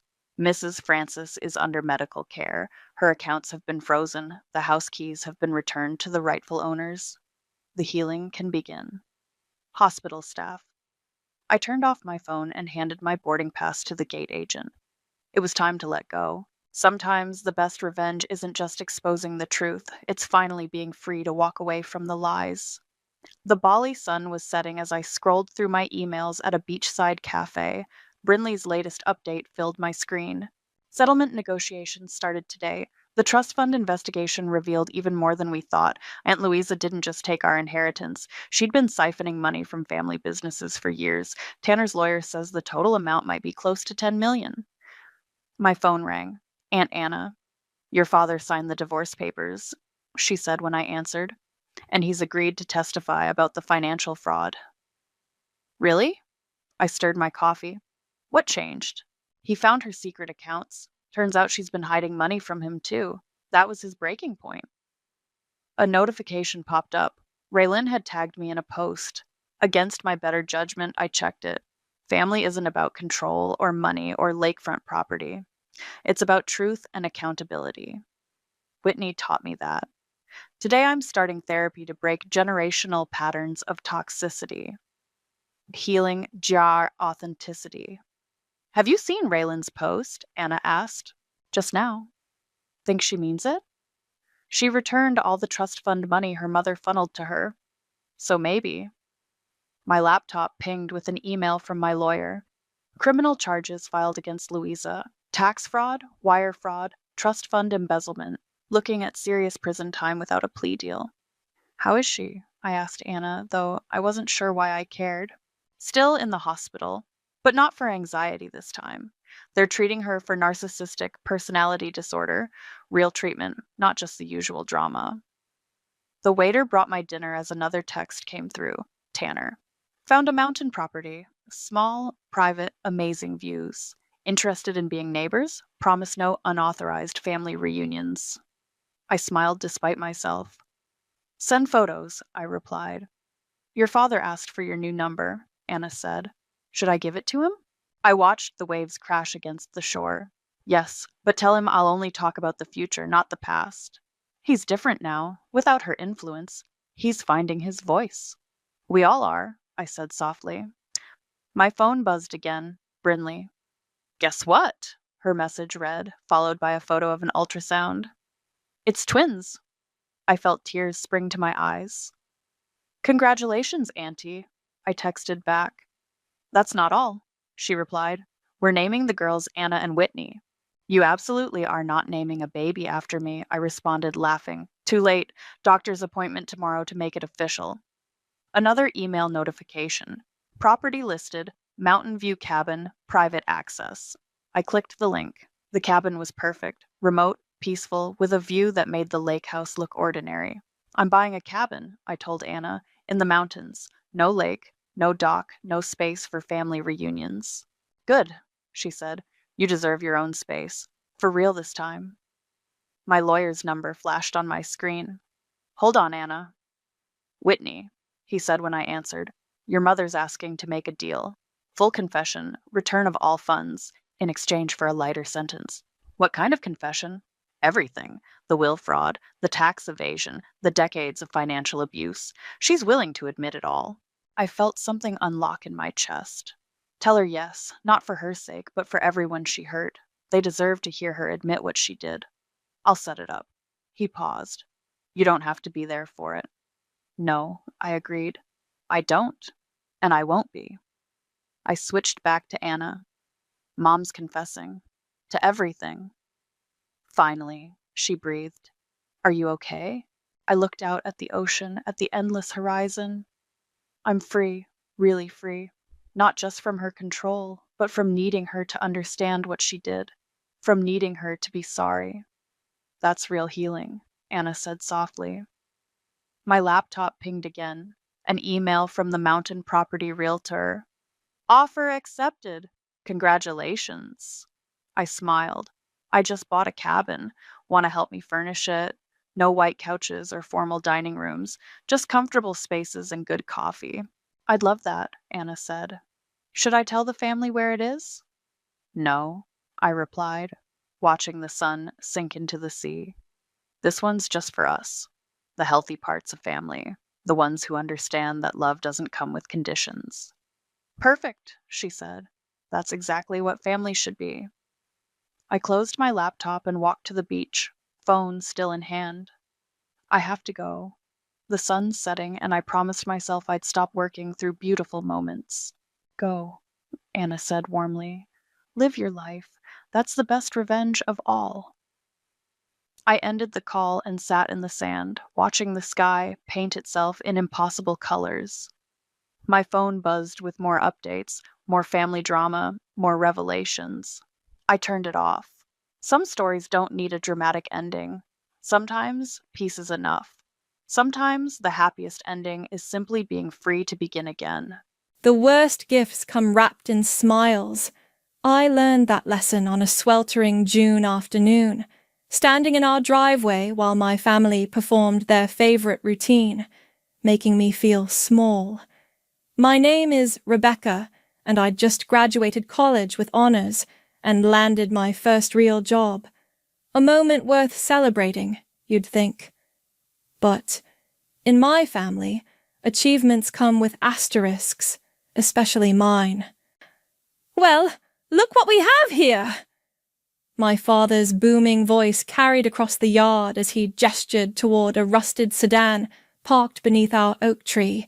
The car looked like it had been dragged from a junkyard, paint peeling, dents everywhere, and a suspicious dark stain on the driver's side door. Your very own set of wheels. I forced a smile, the kind I'd perfected over 24 years of similar moments. Thanks, Dad. Now, honey. My mother stepped forward, adjusting her pearl necklace with manicured fingers. We know it's not exactly new, but your father and I thought this would be perfect for you. You're always so practical. The way she said practical made it sound like a disease. My sister Meredith couldn't contain herself. Oh my God, Becky, it totally suits you. She jingled the keys to her brand new SUV, a graduation present she'd received 2 weeks earlier. We can park next to each other at family dinners. It'll be like before and after photos. I bit my tongue so hard I tasted copper. Come on, kid, take it for a spin. Dad tossed me the keys, which I barely caught. They were rusty too. Of course they were. Just don't push it too hard. The transmission's a little temperamental. Temperamental? I repeated. Like mother, like car? Mom's smile tightened. There's that attitude of yours, always making everything so difficult. I'm kidding, I said quickly, though we both knew I wasn't. It's great, really. Dad clapped his hands together. That's the spirit. Now, who wants champagne? We're celebrating both our girls today, Meredith's new promotion and Rebecca's car. As they headed inside, I heard Mom stage whisper to Meredith. At least she's being grateful for once. I stood alone in the driveway, keys cutting into my palm. The car looked even worse up close, like something that should have been put down years ago. I circled it slowly, cataloguing every scratch, every rust spot, every mockery wrapped in metal and memories. You coming in, sis? Meredith called from the porch. Dad's opening the good stuff. In a minute, I called back. Just familiarizing myself with my new ride. The driver's door creaked open like it was in pain. The interior smelled like old cigarettes and broken dreams. The steering wheel had a crack running through it, and the seats were held together with duct tape. I turned the key. The engine coughed, wheezed, then somehow caught. A sound like marbles in a blender filled the air. Through the windshield, I could see them all inside. Mom sipping champagne, Dad telling one of his jokes, Meredith laughing too loud. The perfect family portrait, minus one difficult daughter. I shifted into reverse, and the car shuddered beneath me. As I backed out of the driveway, Mom appeared at the window, raising her glass in what looked like a toast, but felt like a dismissal. "Thanks for the car," I yelled, waving with excessive cheer. "Can't wait to drive it to my new job tomorrow." The last thing I saw was Meredith's smirk as I pulled away. The car made it exactly 3 blocks before the check engine light came on. I pulled over, resting my forehead against the cracked steering wheel. Tomorrow I'd start my new position at Morton & Associates, my first real step toward independence. And now I'd be arriving in this rolling testament to my family's opinion of me. My phone buzzed. A text from Meredith. "Hope your chariot makes it home." I started to type a response, then deleted it. Started again. Deleted again. Finally, I put the phone away and turned the key. The engine grudgingly came back to life. "Just get me home," I whispered to the dashboard. "We can both break down tomorrow."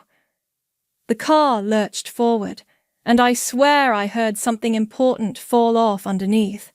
But I kept driving, watching the sun set in my rearview mirror, trying to convince myself this was just another bump in the road. I made it home, just as darkness fell. The car gave one final shudder and died right in my apartment complex's parking lot. Tomorrow was going to be interesting. Day 1 of my new job, and I was already calling a tow truck. The car had refused to start, making a sound like a dying whale when I turned the key. Perfect. "First day jitters?" the tow truck driver asked as he hooked up my car. "Something like that." I smoothed my skirt, checking my phone. Already 15 minutes late. "Know any good mechanics nearby?" He pointed me toward a small garage 3 blocks from my office. "Ask for Presley. He's the best with older models." The garage looked like it had been there since cars were invented. A bell jingled as I pushed open the door, and a man in his 60s looked up from behind the counter. His name tag read, Presley. "Car trouble?" he asked, wiping his hands on a rag. "You could say that, though car might be a generous term for what I brought you." He chuckled, following me outside to where the tow truck was unloading my vehicle. But when he saw the car, he stopped dead in his tracks. "Well, I'll be damned," he whispered, circling the sedan slowly. "Is this what I think it is?" "A piece of junk my parents gave me as a graduation gift." Presley shook his head, running his hand along the hood. "This is a 1971 Coronet RT, early production run, by the looks of it." He peered through the window. "Original interior too, despite the condition." "Is that good?" He looked at me like I'd asked if water was wet. "Good? These are incredibly rare. Collectors go crazy for them." He popped the hood, and his eyes widened. "Original engine block, too. Someone's been sitting on a gold mine." I laughed, but it came out hollow. "Trust me, this thing isn't worth anything. It barely runs." "Running condition isn't everything," Presley said, still examining the car with reverence. "With the right restoration." He paused. "Mind if I take some photos? For reference?" "Knock yourself out." I checked my phone again, now 30 minutes late. "How long until you can get it running?" "Give me till this afternoon. I'll do what I can to get you mobile, but—" He hesitated. "Have you considered having it appraised?" "For what? Scrap metal value?" Presley just smiled, already pulling out tools. "You might be surprised. I'll call you when it's ready." I finally made it to work, apologizing profusely to my new boss. By lunch, I couldn't stop thinking about Presley's reaction. During my break, I started researching the car model on my phone. My hands started shaking as I scrolled through auction listings. When Presley called that afternoon, I practically ran to the garage. Got her running, he said, wiping grease from his hands. Wasn't too difficult, just needed some TLC, but listen, I made some calls to a few collector friends of mine. How much? I interrupted. He wrote a number on a piece of paper and slid it across the counter. I stared at it, counting zeros. That's impossible. That's conservative, he corrected. With proper restoration, could go higher. Much higher. He leaned forward. Question is, what do you want to do about it? I thought about my family's smirking faces, about Mom's backhanded comments and Dad's dismissive jokes, about Meredith's brand new SUV. Know any good appraisers? I asked quietly. Presley grinned. Better. I know an auction broker, guy named Kenny. Very discreet. He scribbled another number on the paper. Tell him I sent you. As I drove home, the car running smoother now thanks to Presley's work, my phone buzzed. A text from Mom. I hope that heap got you to work okay. Another from Meredith. OMG sis, saw your car in the parking lot today. Security almost called a tow thinking it was abandoned. I didn't respond. Instead, I called Kenny's number. I understand you have something interesting, he answered without preamble. That's what I'm told. How quiet can we keep this? Private auction, limited bidders, cash deal. He paused. When can I see it? I looked at my parents' gift with new eyes. The rust spots now looked like battle scars. The dents told stories. And somewhere under all that neglect lay something valuable, something they'd been too blind to see. Just like me. Tomorrow morning, I said, but there's one condition. Name it. Nobody, and I mean nobody, can know about this until after it's done, Kenny chuckled. Sounds like there's a story here. Oh, there is. I ran my hand along the car's hood, just like Presley had done. And it's about to get interesting. That night, I slept better than I had in years, dreaming of karma wrapped in rusty metal and sweet, sweet revenge. Sunday brunch at my parents' house was always an exercise in emotional endurance. Today, though, I sat through it with newfound patience, Kenny's business card burning a hole in my pocket. Rebecca, darling, you've barely touched your food, Mom said, cutting her quiche into precise triangles. Are you feeling well? You look tired. I'm fine, Mom. Just busy with a new job. Oh, yes, the entry-level position. She smiled thinly. How's that going? Before I could answer, Meredith chimed in. Speaking of jobs, guess who just landed the Peterson account? She practically bounced in her seat. The commission alone will cover my spa weekend next month. That's wonderful, sweetheart. Mom beamed. You've always had such a gift for networking. Dad raised his mimosa. That's my girl, following in her old man's footsteps. I stabbed at my eggs, remembering Kenny's words from our meeting yesterday. Conservative estimate, 200,000, minimum. Oh. Mom suddenly sat up straighter. I almost forgot to tell you both. The Harristons' charity gala is next month, and they've specifically requested our family's attendance. Meredith squealed. The one at the Grand Plaza Hotel? Mom, that's incredible. Indeed, your father's firm has been very generous with their foundation. Mom's eyes gleamed. The guest list is absolutely stellar this year. Sounds fancy, I said, keeping my voice neutral. Guess I'll skip this one. Don't be ridiculous, Mom snapped. The whole family needs to attend. It's about appearances. Yeah, Becky. Meredith smirked. You can park your rust bucket around back where the staff cars go. Dad chuckled. Hope that thing doesn't catch fire if you park it outside one of those places, kid. Talk about embarrassing. I took a slow sip of coffee, letting their laughter wash over me. When exactly is this gala? 3 weeks from Saturday, Mom said. I'll text you the details. Do try to find something appropriate to wear. And maybe get your car washed, Meredith added. Though, honestly, would anyone even notice?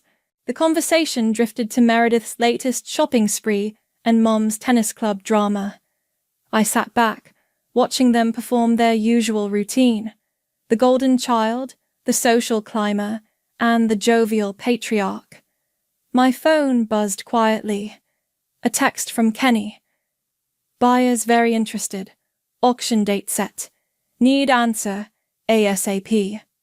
I typed back, 3 weeks from now. Make it happen. Rebecca? Mom's sharp voice cut through my thoughts. Are you even listening? I was just telling Meredith about the new country club membership. Sorry, work email. I lied smoothly. You were saying? I was saying that perhaps if you applied yourself more at your job, you might be able to join someday too. Because that's clearly my life's ambition, I muttered. There's that attitude again. Mom sighed. Really, dear, when will you learn to be more like your sister? Meredith preened. It's not her fault, Mom. Some people just aren't cut out for success. I stood up, gathering my plates. Thanks for brunch. I should get going. Already? Dad looked up from his phone. But we haven't even had dessert. Your mother made her famous tiramisu. Rain check, I said, heading for the door. I've got some car trouble to sort out. Their laughter followed me outside.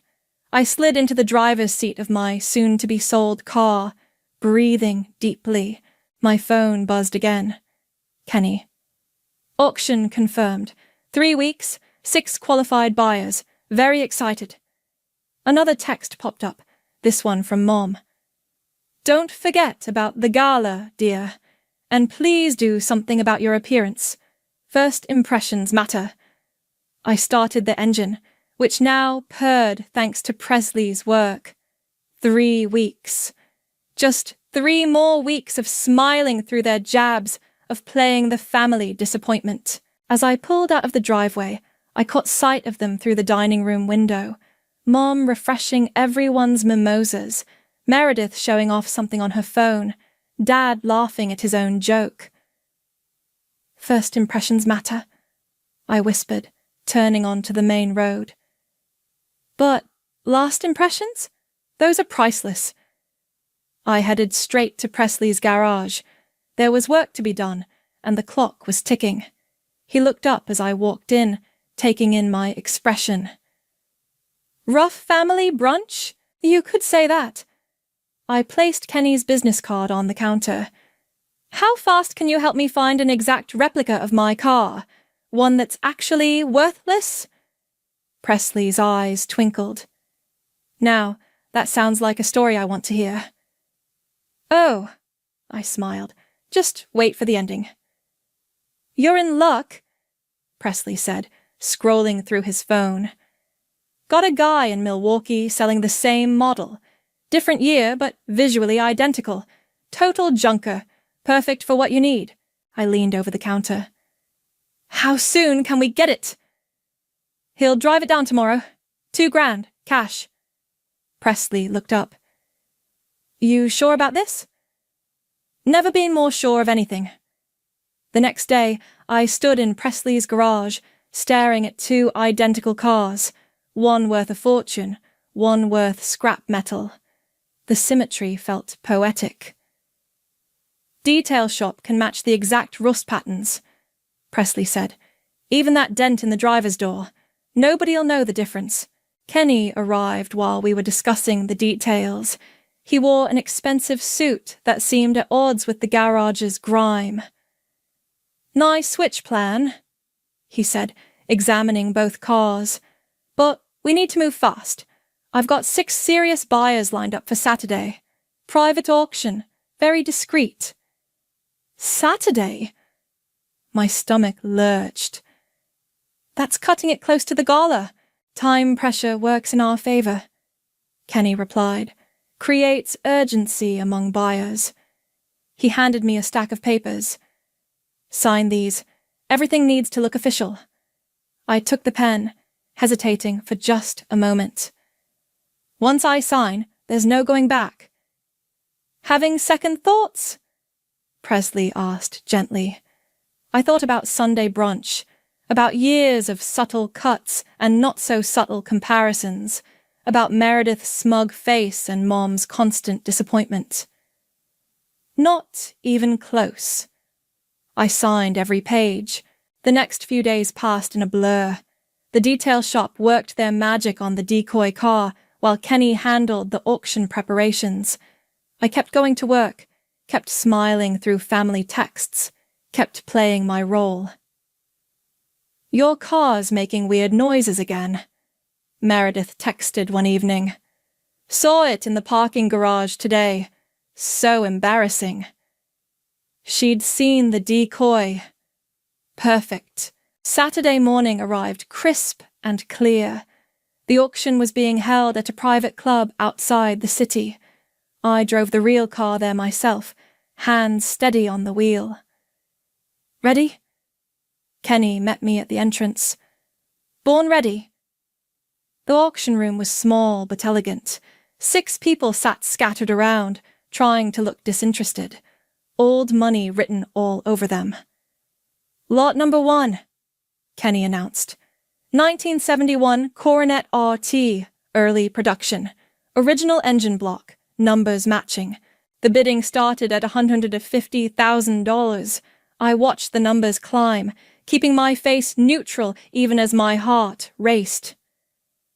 200,000. 225. 240. Kenny's gavel came down. Sold for $250,000 to bidder number 3. Just like that, it was done. The buyer, an older gentleman in a perfectly tailored suit, approached me afterward. Beautiful car, he said. Been looking for one for years. You must be heartbroken to sell it. I thought about my family's laughter. Sometimes you have to let things go. The money hit my account that afternoon. $250,000, minus Kenny's commission. I sat in my apartment, staring at the balance on my phone screen. Then it rang. Mom's number. Rebecca, darling, we have a tiny favor to ask. I put the phone on speaker, starting to pack up my apartment. The lease on my new place across town was already signed. What's up, Mom? Well, it's about the gala next weekend. Your father's car is in the shop, and Meredith's new SUV is just too flashy for this kind of event. I stopped packing, a slow smile spreading across my face. We were wondering if we could possibly borrow your car, just for the evening. Behind her, I could hear Dad. Tell her we'll fill up the tank. You want to borrow my car? I kept my voice carefully neutral. The rusty one? For the fancy gala? Now, dear, don't be difficult. It's just that older cars have a certain character, and the valet service is very professional. I let the silence stretch just long enough to make her uncomfortable. Of course you can borrow it, Mom. Happy to help. Oh, well, wonderful. We'll pick it up Friday evening. After she hung up, I called Presley. They took the bait, I said. Is the decoy ready? Purrs like a dying cat. He chuckled, just like the original did when you first brought it in. I looked out my window at the setting sun, imagining next weekend's gala, the valet's faces, the other guests' reactions, my family's mortification. Perfect, I said. Absolutely perfect. My phone buzzed with a text from Meredith. Can't believe Mom and Dad want to take your trash heap to the gala. This is going to be hilarious. I didn't reply. Some things were better left as surprises. Friday evening arrived with the kind of perfect weather that usually accompanies perfect crimes. I waited in my apartment's parking lot, watching Dad's Mercedes pull up beside the decoy car. "There's my girl," Dad called out, climbing from his car. "And there's her chariot." Mom emerged from the passenger side, her nose already wrinkled. "Rebecca, dear, please tell me you at least had it cleaned." "Of course, Mom. Even changed the air freshener." I dangled the keys. "Ready for your grand entrance tomorrow?" "Well, it's not ideal, but we'll make do." She snatched the keys, then paused. "It will make it there, won't it?" "Oh, it'll make an impression all right." Dad circled the car, chuckling. "Maybe we should have sprung for a rental instead, Margaret." "Too late now." Mom sighed. "The guest list is confirmed. We can't not show up." I watched them climb into the decoy, Mom using a tissue to touch the steering wheel. The engine coughed to life exactly as Presley had tuned it to do. "Remember," I called as they backed out, "the trick is to really rev it at stoplights. Keeps it running." Their faces as they drove away were worth every penny I'd spent on the switch.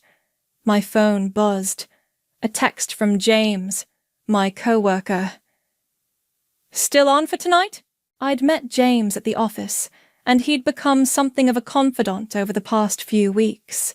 He knew about the car situation, one of the very few who did. "Wouldn't miss it," I replied. "Need a distraction." The rooftop bar was packed, but James had saved us spots with a perfect view of the city. He handed me a martini as I sat down. "To Karma," he said, clinking his glass against mine. "To Long Cons," I replied, taking a sip. "They're about to pull up to their country club dinner in my embarrassing car. Prelude to tomorrow's main event." "Nervous?" "Terrified," I admitted. "But also excited? Is that wrong?" James shook his head. "After everything you've told me about them, I'd say it's overdue." My phone lit up. Meredith. "OMG! Mom just called from dinner. Car made this huge noise in the parking lot. Everyone stared." Another text followed. "Some guy asked if they needed a jump start. I'm dying." "It's starting." I showed James the texts. "Want to place bets on how tomorrow goes?" "My money's on total meltdown by dessert." He grinned. We stayed at the bar until midnight, watching the city lights and talking about everything except family. It felt normal. Nice. Then, my phone exploded. Mom. "Rebecca, the car is making the most dreadful sounds. Are you sure it's safe for tomorrow?" Dad. "Kid, might need to get this looked at before the gala. Getting some weird vibrations." Meredith. "Can't wait to see this disaster tomorrow." "Should I answer?" I asked James. "Radio silence," he advised. "Let them stew." I turned my phone off and ordered another drink. "Tell me about anything else. Literally anything." We talked until last call, and for a few hours I almost forgot about what was coming. Almost. The next morning, I woke to 17 missed calls and 32 texts. I ignored them all and went about my day, getting my hair done, picking up my new dress, paid for with auction money, and trying not to watch the clock. At 6 p.m., my phone rang again. Mom. "We're leaving now," she said tightly. "The car seems, well, it's moving at least. Are you sure?" "Have fun." I hung up. I headed to a different rooftop bar, this one with a clear view of the Grand Plaza Hotel's entrance. James was already there, 2 champagne glasses waiting. "Front row seats to Karma," he said, handing me a glass. We didn't have to wait long. At exactly 7:15, I spotted the decoy car approaching the hotel's circular drive. Even from this distance, I could hear its distinctive rattling. The valet's reactions were visible even from our perch. The double takes, the hesitation, the barely concealed smirks as my parents emerged, trying to look dignified. "Oh, God," I whispered. "Dad's in his best tux." "And your mum's pearls are reflecting the emergency lights?" James added as the car began smoking slightly. Through my binoculars, I watched the growing crowd of gala attendees, the pointing, the whispers. Mom's rigid smile, Dad's reddening face. Then the car made a sound like a dying elephant and stalled completely, right in front of the hotel entrance. My phone started vibrating non-stop. I turned it off without looking. "To Karma." James raised his glass again. Below us, chaos unfolded in designer dresses and bow ties, and somewhere across town, $250,000 sat in my bank account, waiting to fund my new life. The night was just beginning. The next morning, I drove to my parents' house, auction documentation tucked safely in my purse. Their cars were already in the driveway, including Meredith's SUV. Perfect. I let myself in to find them all in the living room, still in their clothes from last night. Mom was nursing a mimosa, Dad was pacing, and Meredith was recording everything on her phone. "Oh, good, you're here!" Mom snapped. "Would you care to explain what happened last night?" I settled into an armchair, crossing my legs. "Car trouble." "Car trouble?" Dad's face was still red. "That heap of junk died in front of half the city's elite. We had to get it towed." "The valet actually laughed," Meredith added gleefully. "Like right in Mom's face." "Do you have any idea?" Mom's voice shook. "Any concept of what this has done to our reputation? The Harristons were there, the Petersons, everyone who matters." I pulled out my travel mug, taking a careful sip of tea. "Sounds rough." "Rough." Mom stood up, pearls clicking. "We had to take an Uber home. An Uber, like common. "Poor people?" I supplied. "This isn't funny, Rebecca." Dad stopped pacing. "That car made us look like fools." "Really?" I set my mug down. "And what did you think it was making me look like all these months?" That stopped them short. "What's that supposed to mean?" Meredith asked, still filming. "It means," I reached into my purse, "that maybe you should have looked closer at your gift before using it to humiliate me." I placed the auction documentation on the coffee table. The room went silent as they stared at the papers. Mom reached for them first, her manicured hands trembling slightly. Her eyes widened as she read. This can't be real." "What?" Meredith leaned over her shoulder, then, $250,000? Dad snatched the papers. "What the hell is this?" "That's the receipt from last weekend's private auction," I said calmly. "Turns out that heap of junk you gave me was a rare collector's item. Early production run, numbers matching, very valuable to the right buyers." You sold it?" Mom's voice was barely a whisper. "Last Saturday, the car you took to the gala, that was a worthless replica. Presley, my mechanic, helped me find one that looked identical." "This is a joke," Dad said, but his hands were shaking. "It has to be." I pulled out my phone, showing them the bank transfer. "The money's already cleared. Would you like to see my new apartment lease too? The one in the luxury building downtown?" Meredith had stopped filming, her phone hanging limply at her side. "You played us." "No." I took another sip of tea. "I just let karma do its thing." You had no right! Mom suddenly exploded. That car was a gift! Family property! Oh, now it's family property? I laughed. What happened to that embarrassing heap and park it with the staff cars? We're your parents. Dad's voice turned stern. We deserve a cut of that money. Like I deserved a real graduation gift. Like I deserved an ounce of the respect you give, Meredith. Here we go again. Meredith rolled her eyes. Poor, neglected Rebecca. No. I stood up. Not anymore. I'm done being the family joke. Done being the difficult one. Done watching you all laugh while you put me down. So this was revenge. Mom's voice cracked. After everything we've given you. Everything you've given me. I picked up the auction papers. You gave me exactly what you thought I deserved. A worthless piece of junk. Not my fault you were wrong about its value. I smiled. Kind of like you were wrong about mine. Where are you going? Dad demanded as I headed for the door. To finish packing. I move into my new place next week. Don't worry, I'll send you the address. Not that I expect you to visit. You can't just leave.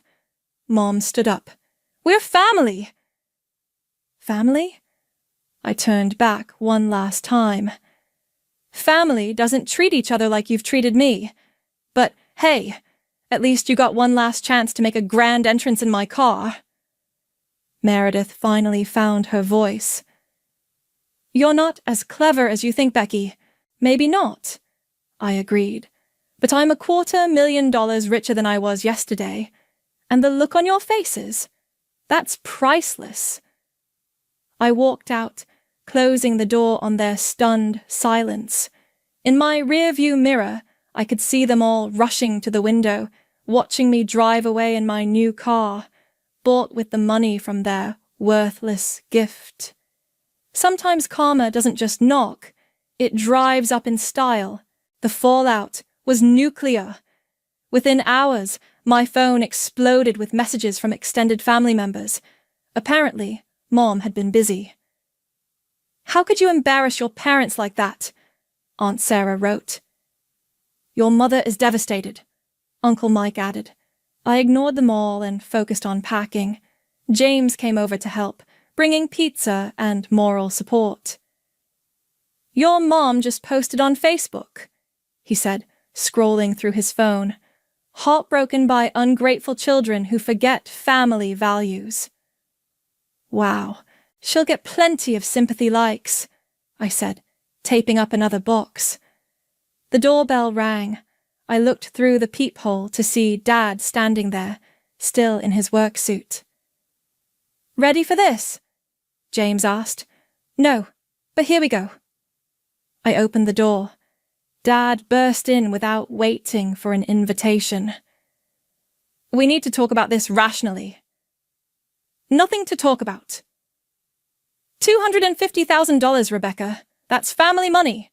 Family money?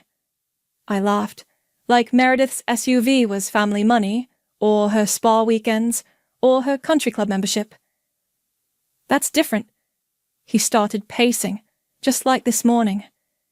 Your sister. Works harder, networks better, deserves more? I crossed my arms. Save it. I've heard it all before.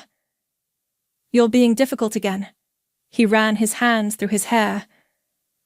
Look, your mother and I have talked. We're willing to forget about the gala incident if you split the money. It's only fair. James snorted from the corner where he was packing books. Dad seemed to notice him for the first time. This is a private family matter, he said pointedly. He stays, I said. Unlike my family, he's actually helping me move forward. Moving forward? Dad's voice rose. You're running away and stealing from your family in the process. Stealing.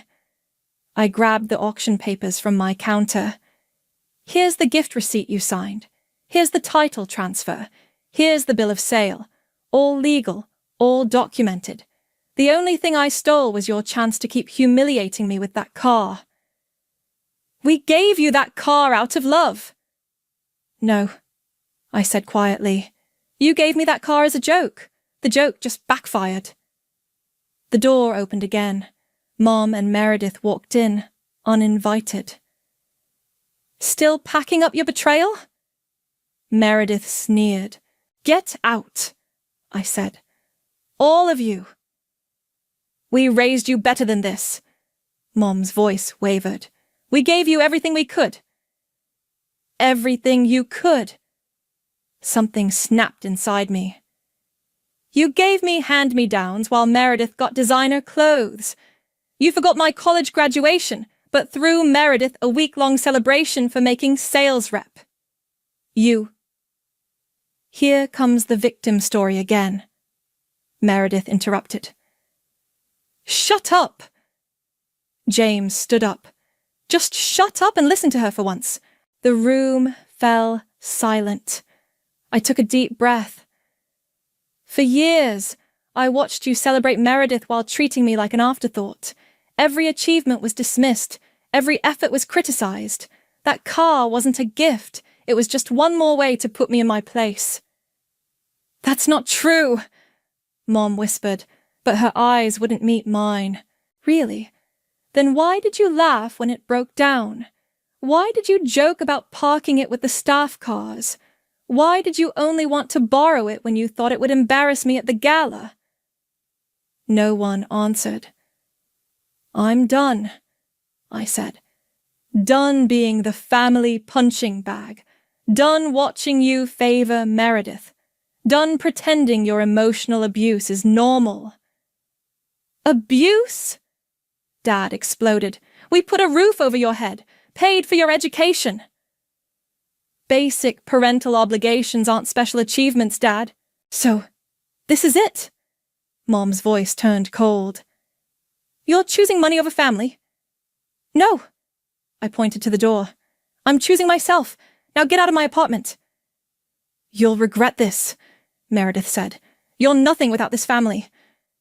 James stepped forward. She said, Get out! They left, one by one, Mom's shoulders shaking with theatrical sobs, Dad's face purple with rage, Meredith filming everything on her phone again. The door closed behind them. The silence felt like a physical presence. You okay? James asked, softly. I looked around at my half-packed apartment, at the life I was leaving behind, at the future I was choosing for myself. No, I said honestly. But I will be. My phone buzzed one last time. A message from Meredith. Hope you enjoy being alone. Don't come crawling back when you realize what you've thrown away. I blocked her number. Then Mom's. Then Dad's. Help me finish packing? I asked James. He picked up another box. Lead the way. Sometimes the hardest part isn't standing up for yourself. It's walking away afterward. The morning sun streamed through floor-to-ceiling windows in my new apartment, casting long shadows across unopened boxes. I sat at my kitchen island, sipping coffee and watching the city wake up 16 stories below. My phone buzzed, a text from Presley. Got a minute? Stop by the garage if you can. I found him tinkering with an old Mustang, classic rock playing softly in the background. There she is. He grinned, wiping his hands. The talk of the town. People are talking? Word gets around in collector circles. That gala stunt. Legendary. He reached behind his counter. Got something for you. He handed me a framed photograph. It was my parents' old car, the real one, taken the day I first brought it in. Thought you might want a reminder, he said, of how things aren't always what they seem. Thank you. I touched the frame gently. For everything. Don't mention it. Though, he hesitated. Your sister's been calling, asking questions about the car's history. Let me guess. Trying to prove I knew about its value beforehand? Something like that. Don't worry. Kept my mouth shut. My phone buzzed again. A message from an unknown number. Your mother's in tears. Again. Hope you're happy with yourself. Aunt Sarah. I deleted it without responding. They'll never stop, will they? I asked Presley. Probably not. But that's their problem now, not yours. Back at my apartment, James was waiting with lunch. We ate on my new balcony, watching clouds drift between skyscrapers. How's the new office? He asked. Different, better. My team actually listens when I speak. Unlike some people we know? Exactly. I smiled, then noticed his expression. What? There's something you should see. He pulled up a social media post on his phone. It was Meredith, posing in front of her SUV. Some people choose money over family. I choose love and loyalty every time. Shte blessed, sh familyst. The comments are worse, James said. Your mom's friends are having a field day. Of course they are. I stood up, walking to the balcony rail. You know what's funny? They're so busy painting me as the villain, they never stop to ask why I did it. Because they'd have to look at themselves, James said quietly. A warm breeze carried the sounds of the city up to us. Traffic, conversations, life moving forward. My phone buzzed yet again. If that's another family member, James started. But it was Kenny. Buyer loves the car. Wants to know if you have any old photos or documentation for the restoration project. I thought about the framed photo Presley had given me. No, let them create their own history.